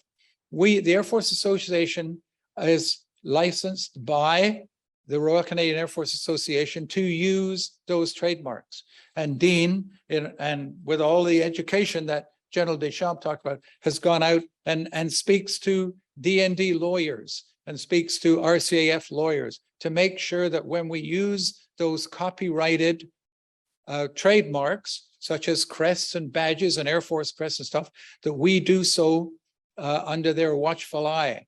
And we do not license anybody else to use them without the full understanding of what it is they're doing. And as a matter of fact, Dean has got struck up some really good relationships with companies like Red Canoe and other companies that use those branded items to make money. We get part of that profit. That's part of the way he raises funds for us, is he licenses those to be sold and we get some of that back. It's another way he makes money for us. So we got to be really, really careful in this day and age of copyrighted issues. And can we use that and can we sell that? There are a bunch of lawyers out there that would like to roast us if we step over the line. So we're very, very careful. And that's incorporated in that charter, is the fact that you're using trademarked items at your wings with the permission of the Air Force, who owns them.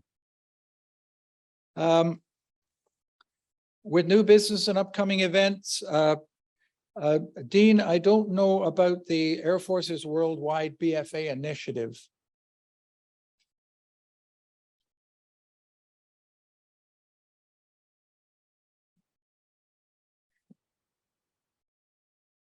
Our brothers and sisters in the Royal Air Forces Association over in the UK have been really successful raising funds by doing these events.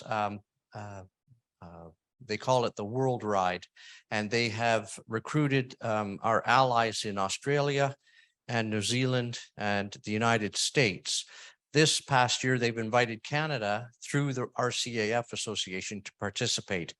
And the general idea is we jump on to this bandwagon that involves creation of a website. Folks who are interested in participating, it might involve a 5K walk or a half marathon, or in this case, biking a certain distance.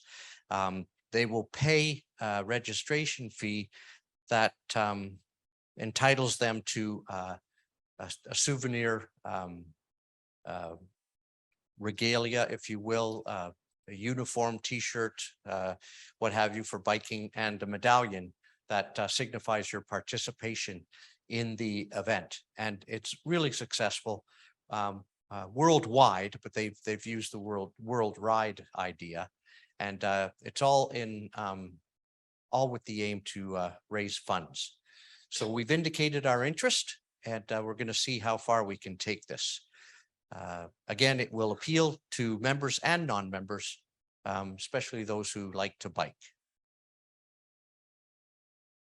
Okay, thank you. Thanks, Dean.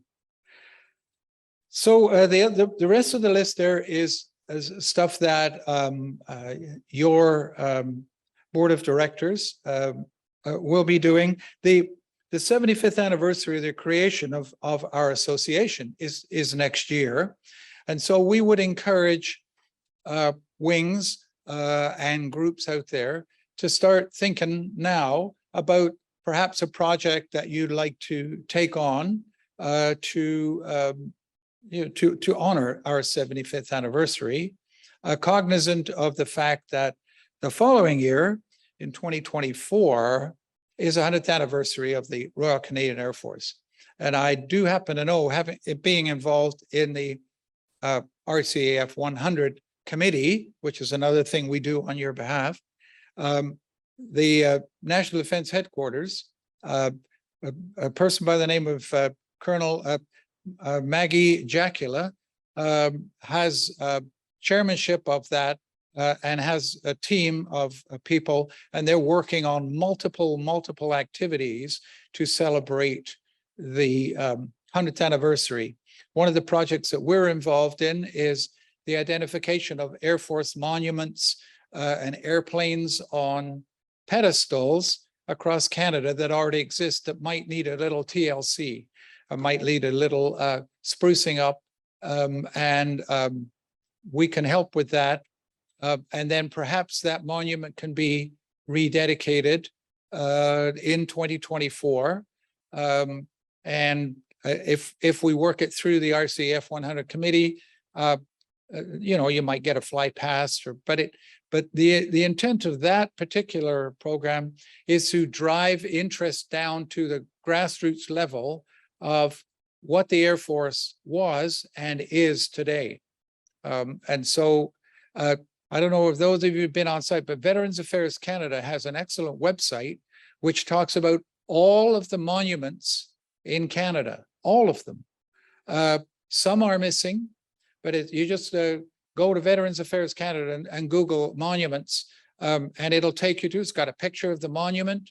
And I've been through that list, working through a committee, and there's over 100 monuments in Canada that are designated to Air Force, of the thousands that are all across Canada, the cenotaphs and memorial parks and et cetera that exist across our country. There's a lot of them that are just Air Force, and a lot of airplanes, you've seen them all just sitting up on a pedestal. Some of them are looking pretty shabby, need a lot of work.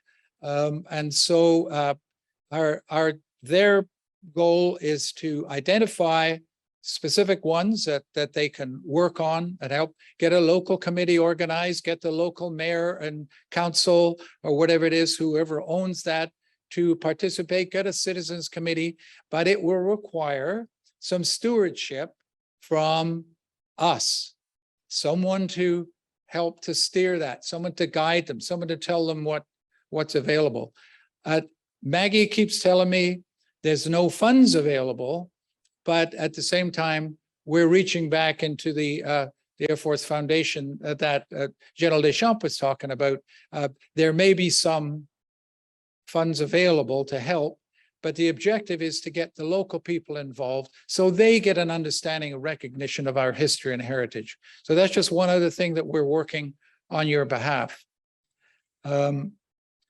We will be attending the Vimy dinner this fall, very large, very prestigious dinner held in the National Museum in Ottawa, which is attended by everybody that's anybody in government and the military. And we use that opportunity to rub shoulders, to talk to senior officers in the military, to talk to aviation people and stuff, to make sure that they understand what we're doing and why we're doing it.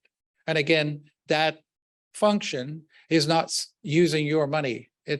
We have extra, we raise funds to go to those functions.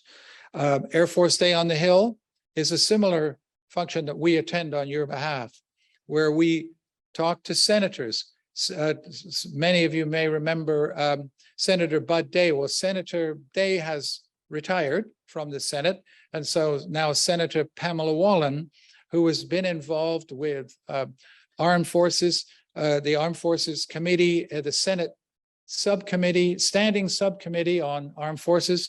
Pamela been there for years. She has announced that she will sponsor us and get us into the Senate. And Dean and Wendy do a great job. We have a room set up where current members of the military, including the commander of the Air Force, with a retinue of representative people from the Air Force, show up at the Senate building and rub shoulders with parliamentarians. The Prime Minister sometimes comes by. He came by on a couple of our visits and whatever. The Minister of National Defense is always there. Senior decision makers, and they get to talk directly to our Air Force people and see them. And they're all dressed up in their best bib and tucker. They look really, really smart and neat. And the commander gets to talk, gets to give a little speech. And we host that. And so we're seeing the visibility. This is how we're helping our Air Force meet the decision makers and see their military, and very proud. And quite often they will sit in the visitors gallery just prior to that meeting in uniform, and the House of Parliament and whatever will stand up and applaud the members of our military. So it's all about visibility. It's all about being seen, and through Dean and Wendy and others, that we make that happen. And so that's just another thing we do on your behalf for our Air Force. And then the RCAF Ball, another massive event, going to be held in Ottawa next year. Been postponed. We were supposed to have it a couple of years ago, but COVID has postponed it and postponed it. Dean, again, I don't know where he finds the time, is involved in helping work that as well. And helping to arrange people to come and tickets and et cetera, et cetera. So all of those activities are ongoing all the time while we're working. So your board of directors and executive director and staff are working nonstop on your behalf. Just wanted you to know that. Yes. Looking at the Air Force Ball in 2023, are there plans to promote the RCAF Association at that ball with our 75th anniversary? And if so, can you just expand on those? Thank you, Bill. An excellent question. One of the things we've done is we've reached out to the trustees of the RCAF Association Trust Fund, of which Joan Embleton up there is representing today. We got their approval to buy a ticket on the Lancaster here at the museum to give away at the ball when it happens. And so we've been holding on to this $3,500 ticket for a couple of years now, but we still have it. And I think we have a couple of other little things, that some books perhaps, and other things that we said we would give to the commander so that they could have some giveaways to help promote the ball. And at the same time, you know what's going to happen. The commander's going to say, the RCAF Association, through their good graces, and the members have offered these donations to help make this RCAF ball a success. Murals. Will we be putting big murals up to promote the association at that ball though? We will do everything we can, not to take away from the RCAF itself, but in exchange for the donations that we've offered, yes, we will be aiming to promote that. And my wife and I have bought tickets to the dinner. We'll be there, and we're going to be doing our best. And I like that idea. Maybe these pop-ups will have a place there. Great. Thanks for the question. Yeah, it's going to be a big event. I'm going. All right, two quick things then. The next meeting, our next meeting will be held in 2024, barring any unforeseen circumstances. Dean is we're currently researching whether we're going to be in Halifax or Victoria. You know, I have my druthers, but I don't count. And so he'll be researching that, and we will of course let you know. In terms of elections. Very important, the current mandate is that we are elected by you until June of next year. So we will be holding online elections so that a distinct tranche of our organization, the MALs, actually get a say in who is running their organization. And the list of candidates, people that want to stand for election to the board will be put forward in lots of time to do the online elections. And then Dean will set it up where you can vote for the people that you want. And so that we fill all the elected positions. Once the elections take place and the people are confirmed, then they get the opportunity to choose who will chair them and who will fill the various positions within the board. That's how the new system works. You don't elect a chairman, you elect a board of executives who select their chairman. Then that board also gets to appoint people up to 1/3 of their number. They can appoint to fill positions that we need. And that's how our board works in accordance with the Not-for-Profits Corporations Act. So you will see that matter. So I have no further items that I want to discuss with you. Now we would desperately like you to discuss items with us. So in terms of, I think what we'll do, Dean, is we'll take an online question and then a local question and then an online one to make sure that everybody gets their say. And we've got as much time as you need. This is important because this is where we get feedback as to what we're doing. I just ask that if you're going to criticize us, be polite, and we'll not go where we've been before.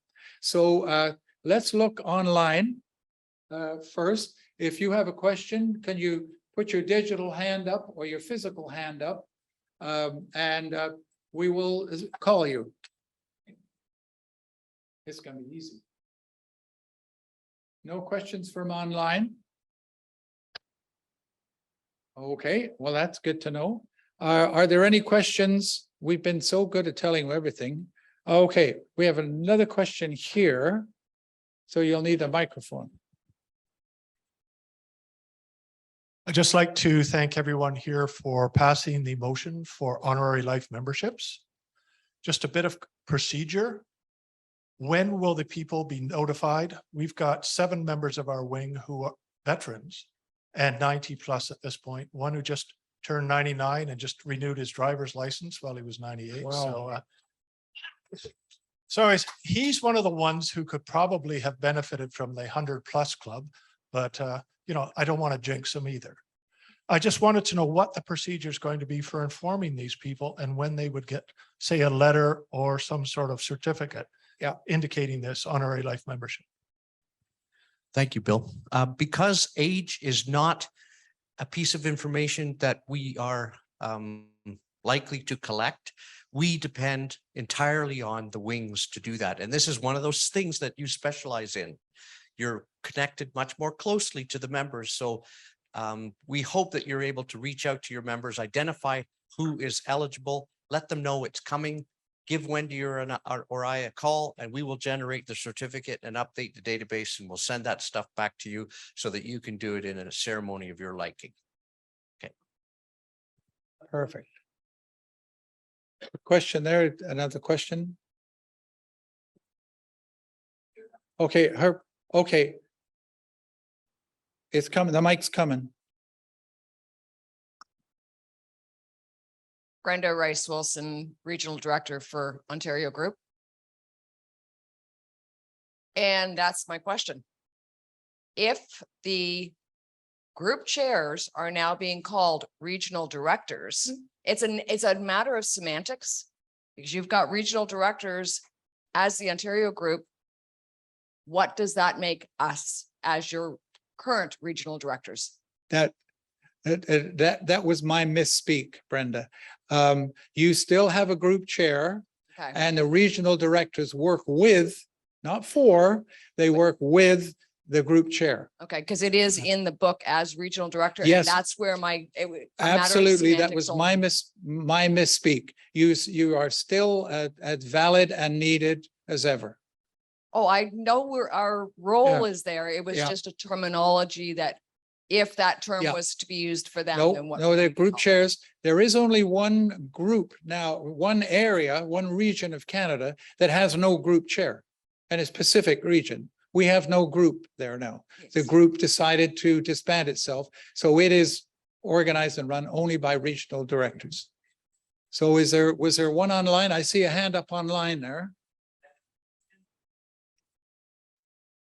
So stand by, we'll get you on. Can you unmute and give us your question, please? Yes, sir. It's more of a comment than a question or a concern, I guess, that I have here in Charlottetown. And that is, our wing is slowly evolving into more of a social club than it is an Air Force wing. I mean, we still have our Battle of Britain and the couple of other obligatory events. However, recruiting here is very, very, very difficult. Our membership now, I think, a regular membership, we're down around 30 members from about 100. And the future looks pretty bleak, I'll be quite honest. You know, you reach out to veterans as much as you can. It's easy to recruit people who want to be an associate member, heaven forbid. However, that serves no benefit for the organization. And I'm just wondering, I mean, there's a wealth of knowledge and experience here online and in your room. If there's other areas experiencing similar difficulties and maybe they have a suggestion or two that we might be able to take or expand upon here. Okay, thanks. That's an excellent question. And I can see when you were speaking, at least all of the wing presidents and the group presidents that are here nodding their head, because you've absolutely nailed the problem that we face. And I addressed it in my opening comments. The declining membership and shape of our organization. What are we morphing into? What are we changing into? Are we changing into a series of social clubs? So I'm not going to attempt to answer that question. Are you going to answer the question, or are you going to ask another one? Okay, this is a, and you're right, it wasn't a question, it was a comment. So please go ahead. When I started in the Air Force Club, I got associate member. I worked and worked and worked, and they put me up to a regular member. Is that something that's gone by the wayside? No, it happens all the time. But let's just back up a bit on associate members. Good, very valid question. The associate member category was an attempt to, it was a recognition of the fact that we were declining in numbers and therefore in relevance and important. So, and clubs decided that if they wanted their wing to continue to exist, they had to find another way to generate revenues. They were unable to attract enough members. So the associate member category was born. When it was originally envisioned, it was that you would become an associate member. It was kind of try before you buy. You know, you'll be an associate member for a year or two. We'll have a look at you. And then if you really like us and we really like you, you can become a regular member. And up you go. And that was the process.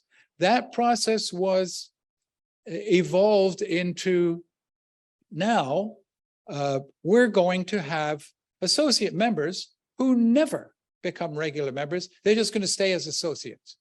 And there was an incentive, a financial incentive to do this for the wings because they didn't have to forward their membership money to this association.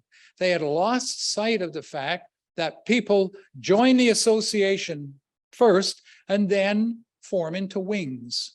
That's how we do this. You aren't joining a wing. You are joining an association, and the form 25 of you get together and say, hey, let's have a wing. That we'll socialize, we'll do things together as a wing. So it, pardon my expression, bastardized the original concept of associate membership. We had permanent associate members. Then we got the infighting. Some of those associate members are raising the question to their wing presidents, to the group presidents, why are we sending money to Ottawa? Why are we supporting them? And they have nothing to do with this wing. This wing is everything to me. I enjoy being a member. And we began to see a gradual diverging of the paths, a gradual creep away from what the original concept was until it was embedded, until it became clear to the National Executive Council of the time that this situation was going to ruin us. It was dividing and ruining us. And so we made clear decisions and some clear-headed decisions is that associate members, there is no such thing anymore in our association as an official associate member. There isn't one. When you join a wing now, you should join as a regular member. That's the way we want to do it. Because it was eating us. It's dividing us and eating us.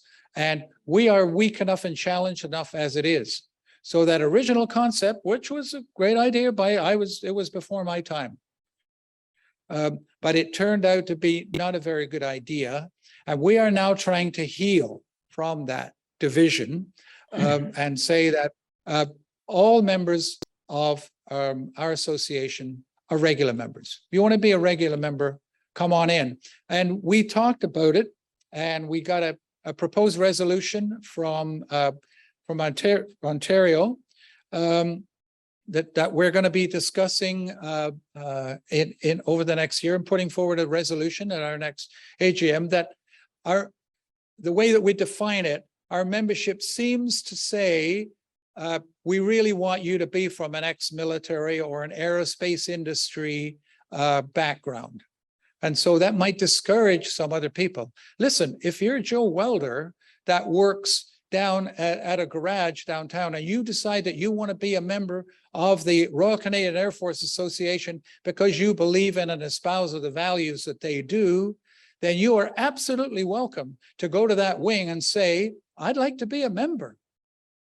And the way that it works in most wings that I know, there's a membership committee or a membership person that goes to the wing executive and says, hey, we got a guy or a gal or a guy and his wife or whatever, they like to become members of our association. So they come on in, let's talk, let's discuss. You want to be a member? You're going to help us out. And you will find that these people are full of piss and vinegar. They're full of energy. They want to come in and help. I don't want to take away from the old guard and the good guys that have supported it for years and years, but sometimes they get a bit tired. You know, they've been doing the same job for 20 years. We need new blood. Why would we put our hand up and say, oh, you're not ex-Air Force, you know, or you don't fly an airplane. I don't think you can help us out. Wrong. We would like people who share our beliefs and believe in a strong and effective Air Force for Canada. So welcome them in, welcome with open arms, and bring them into the fold, and they will help you. So it was a great segue to something that's been burning at us for a long time, is that associate member category. So thanks for the question. If I could, Yes. if I could Oh, just yeah. make another comment on that, sir. And I fully support where you're going with this. Even though I'm an Army guy, you guys accepted me. That was good. It was all Ralph Murphy's fault, by the way. And but anyway, I mean, I'm seeing a trend where regular members, I mean, veterans of the RCAF, who are now relinquishing their membership to become a wing member or an associate member or whatever that word is we don't want to be using anymore. And I've spoke to two of them in particular who are our longtime members. They said, well, I'm not interested in the magazine anymore. And I'm not, I'm 80 years old and I'm tired of paying dues. So what's in it for me? We go to a dance once a month. And so, can I ask a question? That's a valid point. So on what I said? What he just said, I'll ask a question first. So doesn't that, if they want to become associate members, are they not paying dues? Well, they would pay their dues then strictly to the wing. Oh, so And again, as you said, there's nothing going to Ottawa. So the organization, the association realizes no benefit from these people. Yeah, there's a leadership problem there. And someone needs to explain to them that if they want to be a member of the association, I don't understand why they think it's a benefit to the association for their membership to stay in the wing. That doesn't benefit the association. Hence the social club versus the association. Yeah. Okay, so could you get a microphone to Walter? He's burning to say something. Because we all need a better understanding of all this. Mr. Miller, I got a couple of questions for you. By all means. Is there a difference in the price of your associate member and your regular member? Yes, there is. And what is the difference? Well, I can't recall offhand right now what the regular membership is because I'm a regular dual, so it's $100-something. Okay. But the wing membership that they use is $40. Okay. My wing in 413, we have associates. We've always had them. When we bring them up, we charge them the same price as a regular member. There is no difference. So, yeah.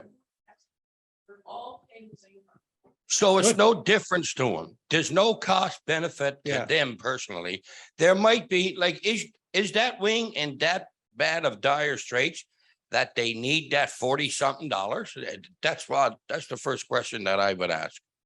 Thank you, sir. Well, today we're not too bad, but I can tell you when I first came on board as the president, we had less than 30 members and less than $200 in the bank. Wow. But today we have $8,000 and 30 members. Good job, Carly. Okay, do you want to comment on that? I do, sir. So Nick Cernkovich, 408-437. Listening here today, we have some really great plans. That's the best explanations that I've ever heard. But all of this depends on our membership overall. So you started with saying that by 2023, 24, we will no longer exist as we are now. I alluded to that fact that if the situation continues the way it is, that we will not be able to conduct business the way we currently conduct it. I think those are my words. So the first time I heard that was Dean here in Saskatoon. I think it was 2015. And he stood up and used the exact same words and very prophetic because that's what we are. And since that time to today and every AGM I attended, I always said the same thing, that we need to recruit, and the units themselves, except for a few, cannot do this. It needs to come from Ottawa. It needs to be directed. There needs to be advertising. It needs to be in the right magazines. And so far, all we seem to be getting is these pamphlets and go out and knock yourselves out, if I have that right. So where's the advertising? Nobody knows who we are. Nobody knows what we do. Nobody knows where we meet. And when they see us and say, who are you? The Air Force Association, the question is, what's that? So What we need is we need it from Ottawa since 2015 or 16 is to get in there, find the money, get the right people into the organized, business people in to evaluate who we are, what we do, and what is our relevance. And then to tell us how to advertise and where to advertise. And then we can go on with recruiting people. And I've been saying this every AGM. That's Okay. my comment, sir. Thank you. Bill Sargent, 441 Wing. Full of contradictions here for Nick. I don't believe bigger is better in that we need to do things at the local level. One of the things that our wing has done this year is we've been on the CTV news 6 times already. The latest time was Thursday of this week. We had a memorial service for a 16-year-old who was killed on the 13th of October, 1943, when the ship that he was working on blew up and just off Lake Couchiching in Aurelia. And we had the OPP, we had the firefighters, we had family, we had our wing color party was there. And all this went on the 6 o'clock news. Although we weren't the lead item, we were the second item on the news that night, which was absolutely phenomenal. But when it came to flag raising, having the mayor declare Battle of Britain Week, we were there with our color party. CTV was there to record it. We just do a lot of local publications, and we have people contacting us and saying, how can we join? Not a whole lot, but people see it and go, I'd like to be part of that organization. Another thing that we did was at the Borden Air Show this year. We took Dean's just big package of flyers that you sent out, your brochures.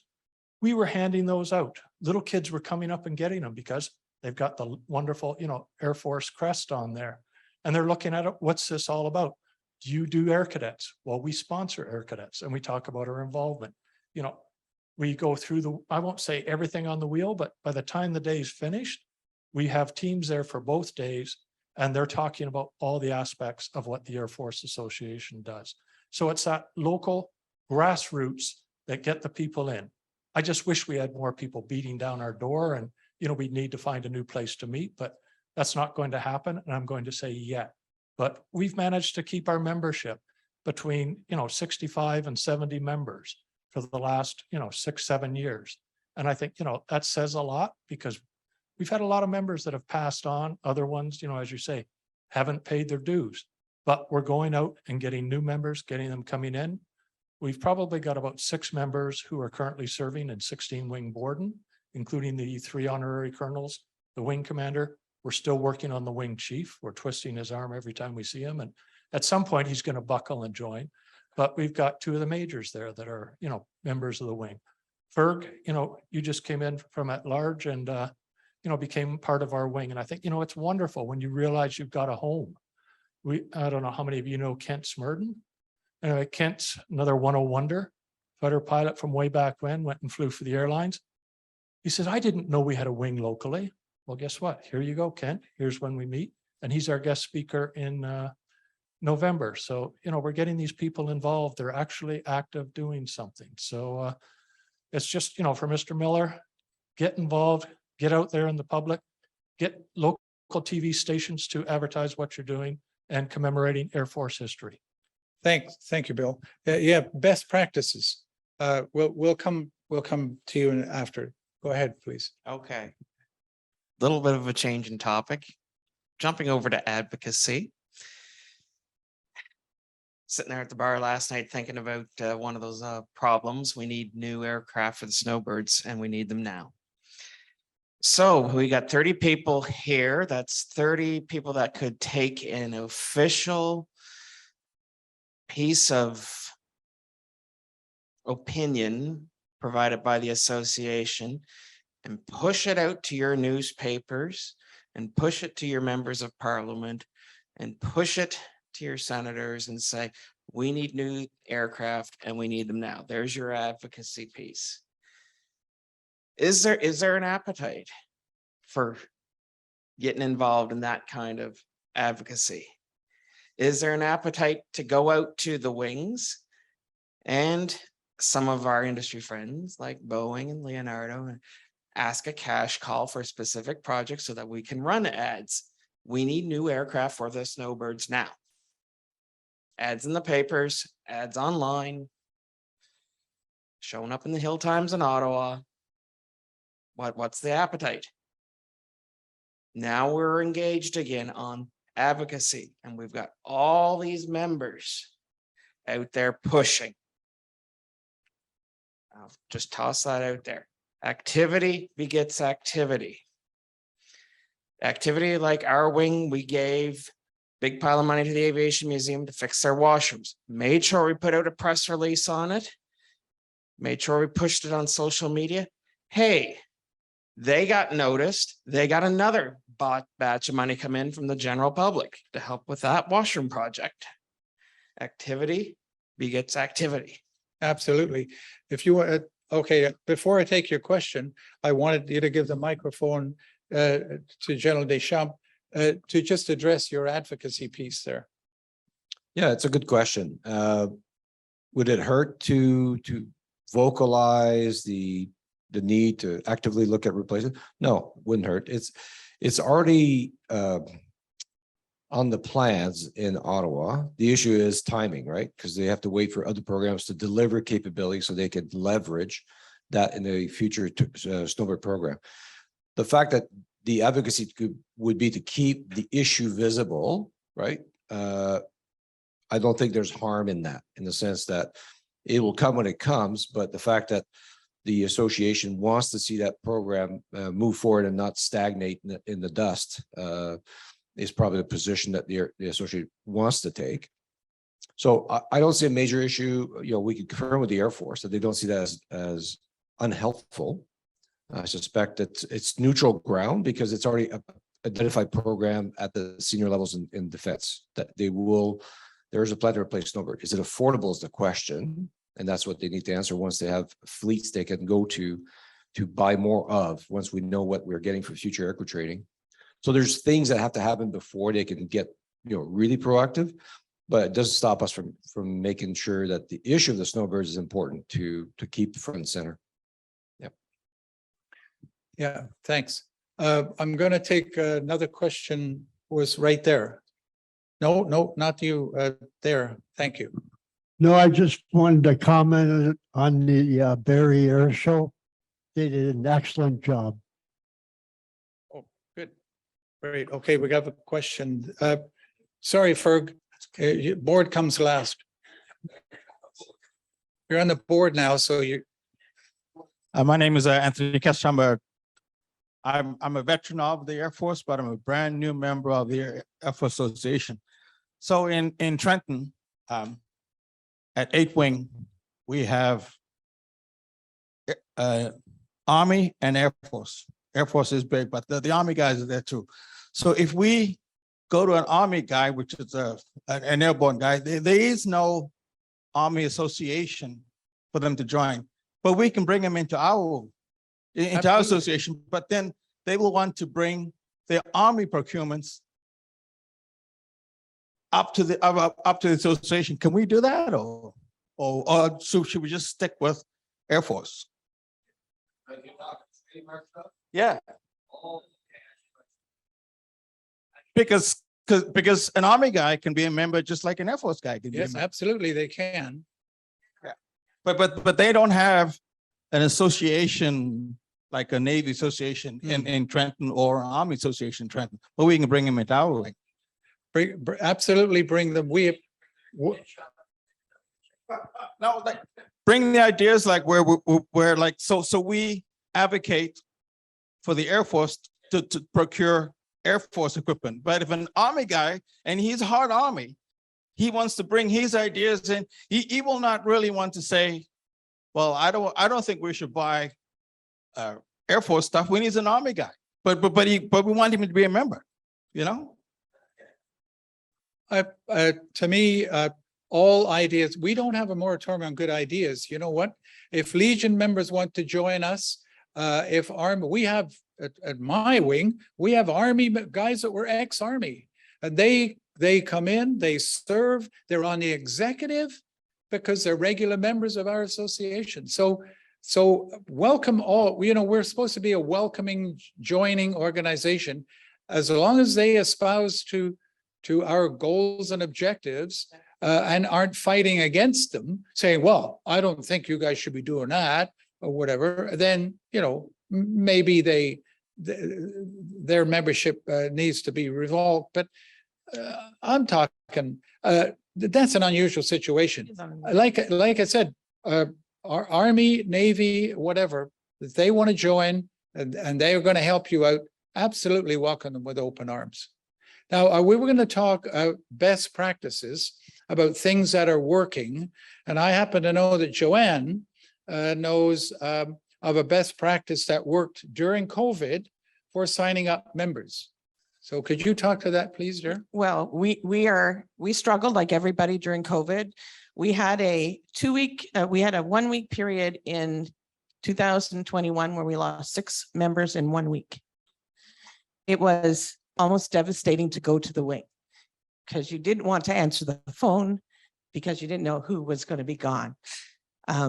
So naturally in 2021, our wing did not open until August of that year, even though some places opened in June or July. So we were very late to open. We had an issue. So we said, what are we going to do? We need to do something because if we're closed in May, June, July, who's renewing their membership at the wing? The wing is closed. They can't come in and renew their membership.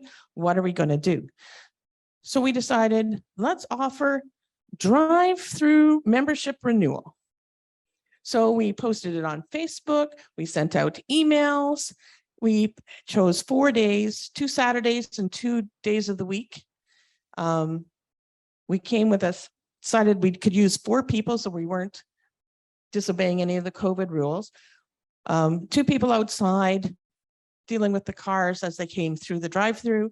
We had membership lists with their phone number, their address, their mailing address, and their email to make sure we had all of that membership updated and correct. We collected their card. We collected their payment method, whether it's check or money. We took it inside. The treasurer took the money, wrote the receipt. Another person put the new sticker on the back of the card because you got to take the old ones off and put the new one on. And the membership chair entered all the information into the database all at one time. And within 2 or 3 minutes, back outside to the car, here's your membership card, here's your receipt. We hope to be open by this date. We look forward to seeing you when we get back together. And it was overwhelming. 44 plus memberships each day, somewhere a little bit more. It was very successful for us because it had never been done before. We didn't think we were going to have anybody. And it was steady, steady, steady. When we came out of COVID, we did it 21, we did it again this year, and it's again planned for next year. This year, we only did 2 days because you could come into the wing this year and renew your membership. But some people just like the convenience. You're out going to get groceries, so I'll stop by the wing and we'll get our renewal and we'll be done and on the way. And it worked very successfully. Then my membership chair, and he's a very smart cookie, says, let's do a membership drive. So we have an early bird draw. So if you renew early, you can go in the membership draw and you get a free membership. We pay your money back to you. He says, we want to get recruitment. We're going to get recruitment. We're going to do a membership recruitment whereby you sponsor a member to join the wing. And if that member pays their membership, now they're a member, then we'll mark your membership list roll with a mark that says you're going to get, for every membership, you get $10 off your next year's renewal. And he is tracking that. So everybody's trying to bring new people in. We've had quite a number of new people come in, and those memberships are being tracked against their membership. So next spring, when they come in to get their you brought in 4 members, you're going to have $40 off your membership. You bring 10 in our wing, you're going to have a free membership, and that would be a dual. We'd pay off our dual membership if we brought 10 members in. So it's working. people are doing it. We do have to continually have to remind me that that's out there, but it has brought in a fair amount of memberships, and it's something probably we will continue. That can't hurt. Absolutely can't hurt. Thank you, Joanne. Yeah, we'll come back to it in just a sec. Those kind of what we call best practices are so hopefully will spur other people to think, hey, you know what? I can go one better. My wing is going to have an open house. We're going to advertise it, and we're going to have people drive up. And if they want to, just come through, look in the wing, come right over here. We'll sign you up, or we're even going to do a drive-through. But what it is local initiatives. There was a local initiative that every member sign up one member. You could double the size of your wing instantly if every member in your wing brings one more member in. Go to your neighbor, see your neighbor. Hey, Bill, how's it going? A long time no see. What have you been up to? Not too much, whatever. Have you thought about joining these? Well, I'm not Air Force. Doesn't matter. Do you know what we do? Here's what we do. Whatever. Oh, okay. Well, that sounds interesting. Can I borrow your lawnmower? It's a question of local initiatives, and Bill was talking about it. Get exposure. Let people know who you are, where you are, what you do, and there's many ways to do that. Get in the paper, and whatever. And the interest is out there. There are people that are interested. All they got to do is find you, and when you get them, show them who you are, show them what you do, and you'll be surprised at the number of people that will say, hey, didn't know about you. Whatever. I'm really happy I found you. So I'm going to join. So there was you had another comment? Okay, Ferg. All right. For crying out loud, Fergie. Go ahead. Sorry. Mr. Chair, through you to the members here.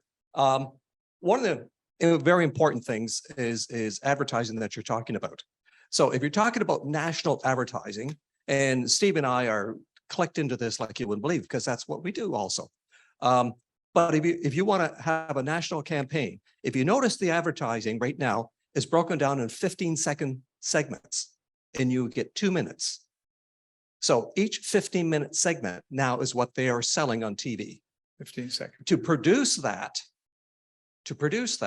you have to use union people to produce that video. It's going to cost you between $250,000 to $500,000 to do a 15-minute video. We do not have that capability. But what you do have is this. What you have is this. The first thing you have to do, if I can say it that way, is go to your local newspaper. Very important. Develop with them a certain rapport. And what you do after that is that with that rapport, you turn around to them and say, look, we've got a Flag Day coming up. We want to get it in. Tell me what you need. Okay, you need 2 photographs and 25 lines. Bang, you go back to them, you give them 2 photographs and 25 lines. As soon as you do that, I can guarantee you, the editor of that paper will say, they've done it. What is your name? What's your telephone number? The next thing that comes up, you do the same thing. That's how you get the most important type of local press that you can get. If you have a radio station, it's the same thing. Now, 441, through Bill's expertise, has been able to get a lot of TV time at the Barrie television station. And that's through working with them to provide what they want. All your media wants a very simple, quick story. They have to feed that to their people that are either reading the newspapers or watching TV. They want to tell a story.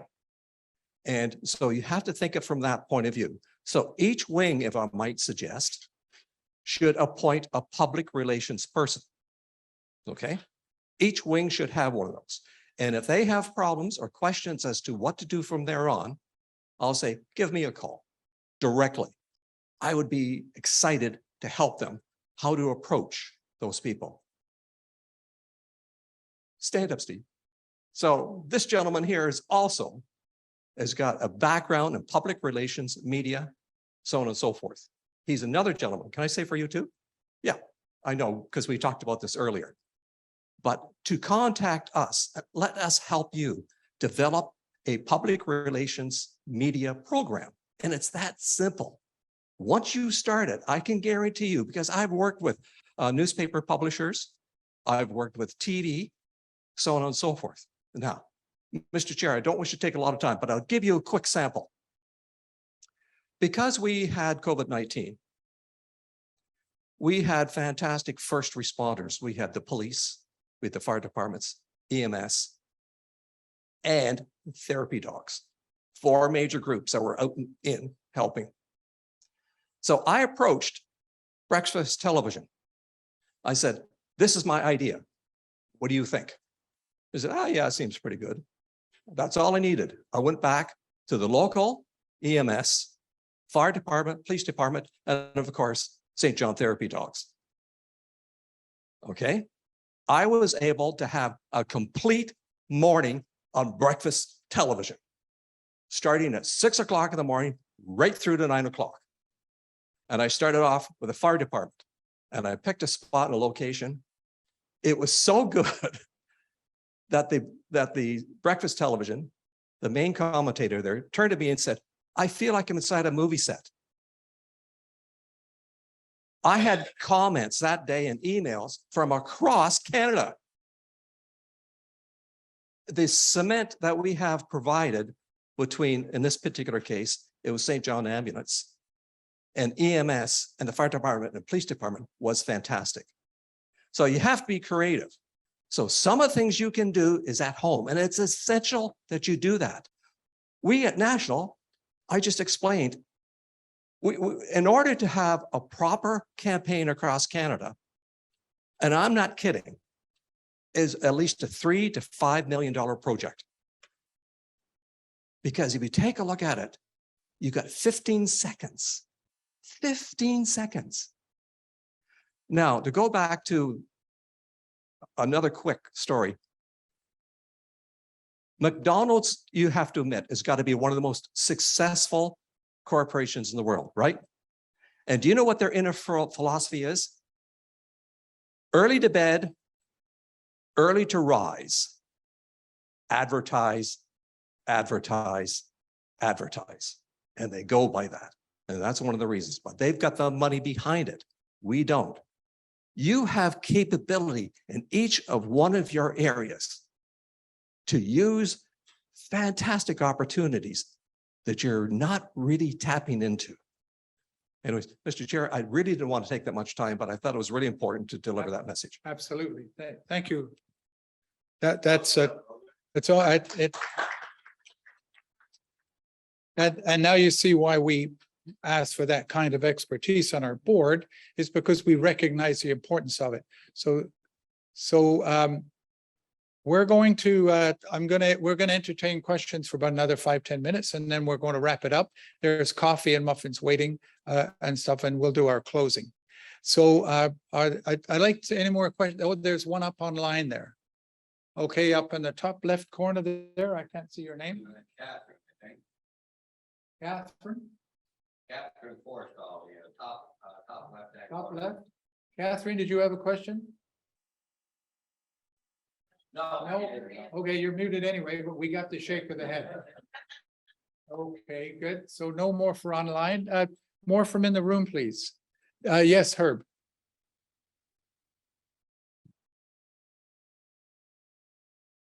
Yeah, just some information here on the trust fund. You noticed there's Air Force Association give some funds to the crash at Estevan that we did.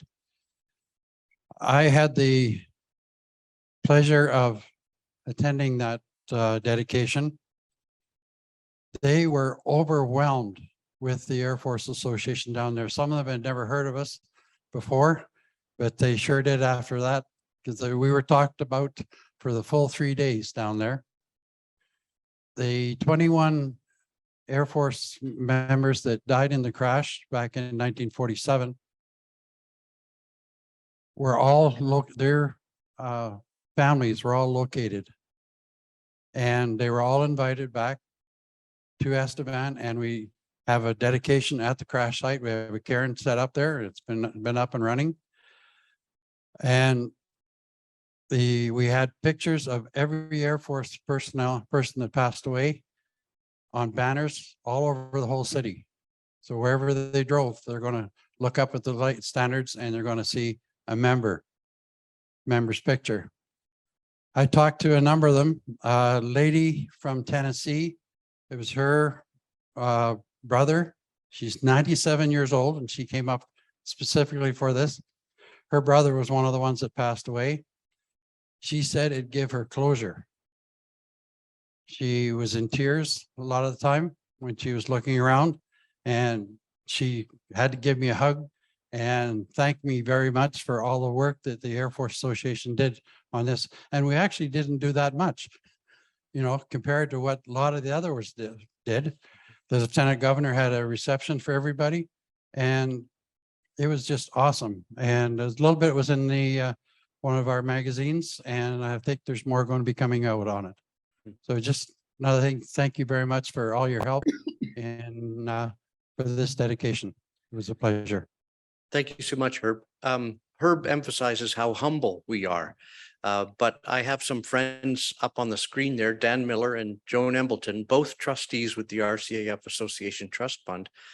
And their team of 10 has an important job every day, and that's to consider where to send the funds that are donated but not designated. So Dan and Joan and their team one day were asked to take $1,500 and send it to the Estevan project to help pay for those banners. They did their job. They did a great job. They took non-designated funds, dedicated it to a very specific project, and it had a huge impact. So please join me in thanking first the members who donated and non-designated, but Dan and Joan to help with that.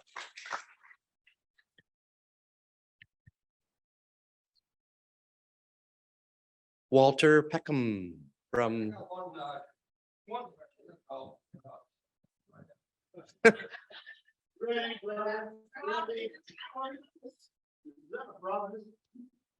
I've been asked over the last year or so with regards to the centennial celebration. In Quinte region, a suggestion was made to set up a committee and see what we could do to get our face out in the like Quinte West Trenton area. Some of them was maybe do banners up. My question is there funds available through the trust fund? Like if we give you a list of what we're going to do, if we got to incur a cost to get our face out there, is there any money set aside? I know there's not much in the bank, you know, I understand that, but is there anything set up to provide financial assistance to wings or regions who want to go out and put our face out there? That's all I'm asking. You don't have to give an answer now, and I'm sure everybody else is thinking the same way at some point in time. Thank you. Hi, it's Joan here. I'd like to just say we'd like all requests please be brought to your group and have the wing send it to the group rep and then send it in to us through the provincial rep or your wing or all of us, and then the board of trustees will take it under advisement. Thank you, ma'am. We need to hear from you. So please reach out to us in a formal procedure, and we'd love to hear with you. And I assure you all requests will be given to us for discussion. Thank you, ma'am.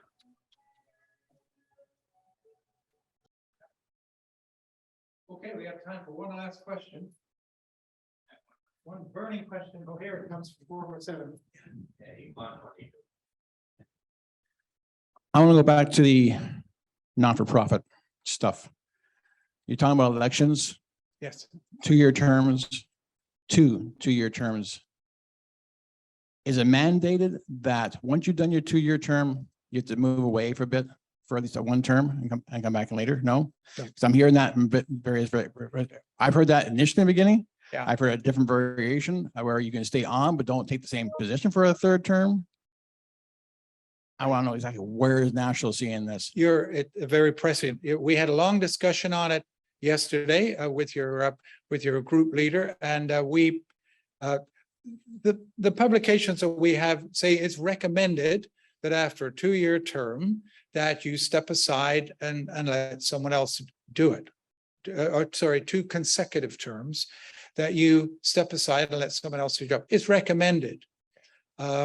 However, those decisions aren't made, they're made by your board, right? Your board, the members elect your board, and your board looks at who's available, who can do a good job, who's the best person for the job, and whatever, and they make the decision.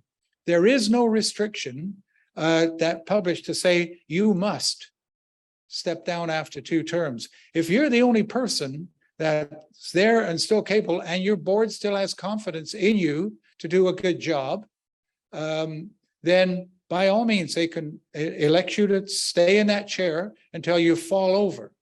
But not always advisable. Sometimes we do get a situation where you might have a very strong individual who likes being chair and likes being the boss and whatever, and will bully the board into keeping them in that job. It has happened. It has happened. That's when it comes to the attention of National. We have absolutely no right to tell individual wings how to run their boards and how to elect the people they want.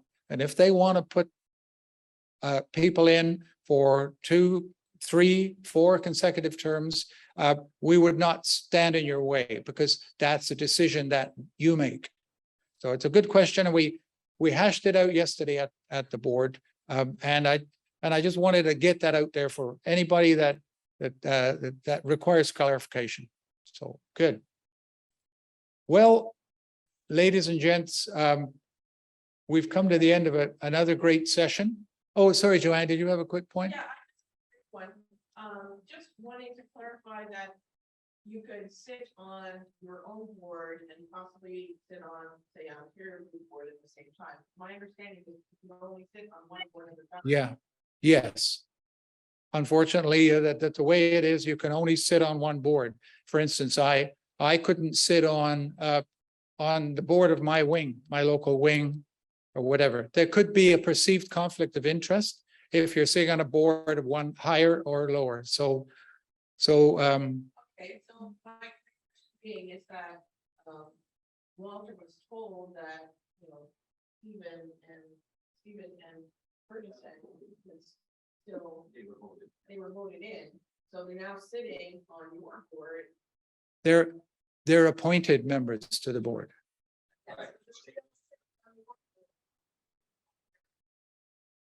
I go ahead, Dean.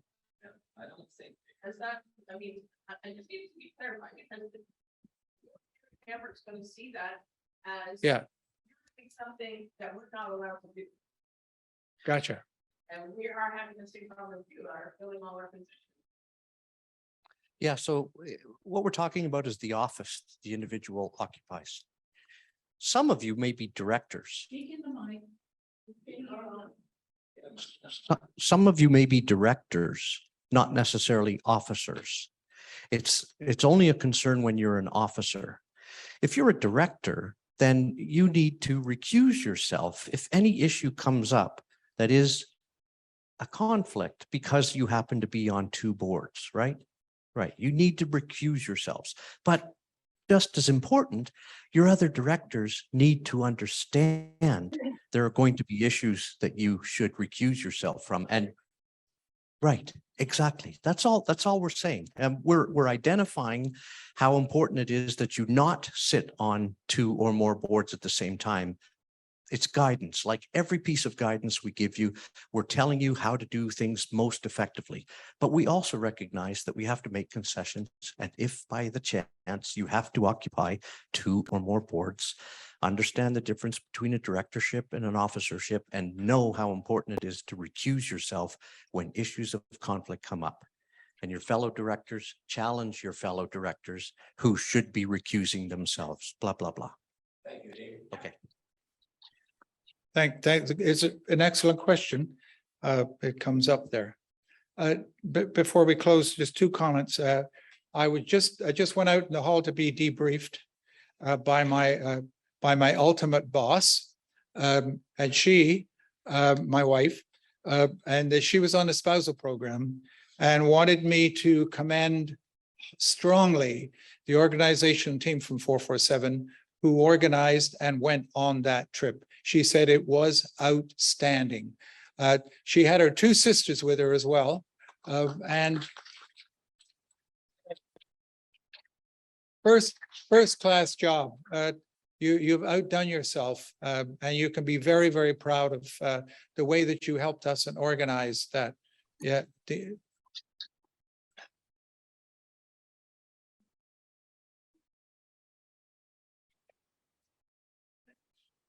on that note,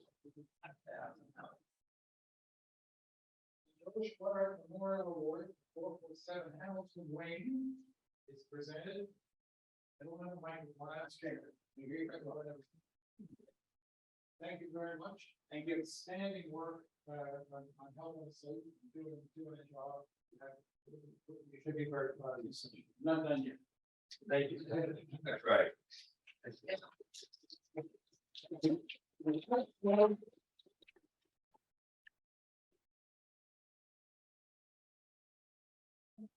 Thank you very much. Oh.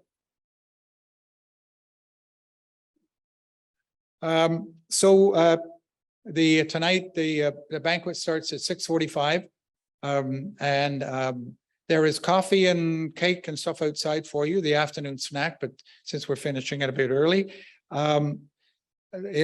Don't forget the hosting room, room 256, which is going to be after the banquet. The banquet tonight isn't a grand lavish event. It's going to be right next door here.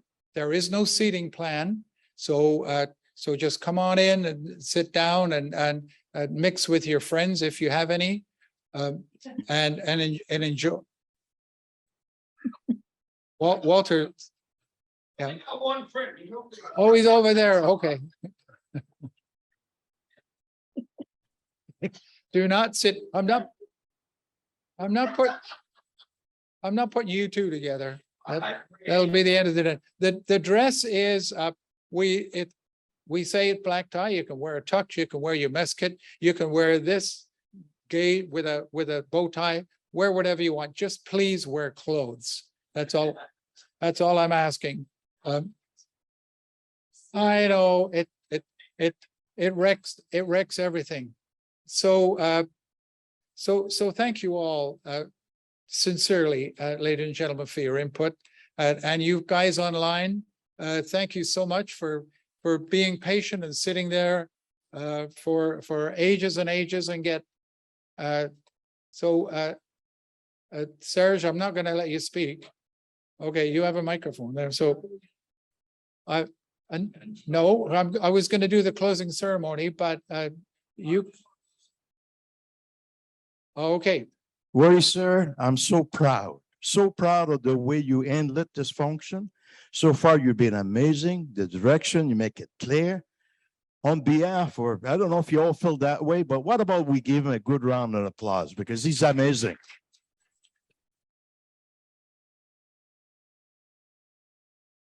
Your check's in the mail. Thank you, sir. What I mean. Sorry, we do the closing ceremony and then we do a motion to adjourn. No, that's the way I'm doing it. Ladies and gentlemen, we have come to the end of our meeting. Now we prepare to depart. As members of the Royal Canadian Air Force, please let us continue the fellowship we have enjoyed as we strive to achieve the aims to which we are pledged. Let us retain a spirit of unity and firmness of purpose in carrying out our duties to our association, our fellow members, our country, and to our sovereign. God save the King. Take a motion to adjourn. Motion to adjourn.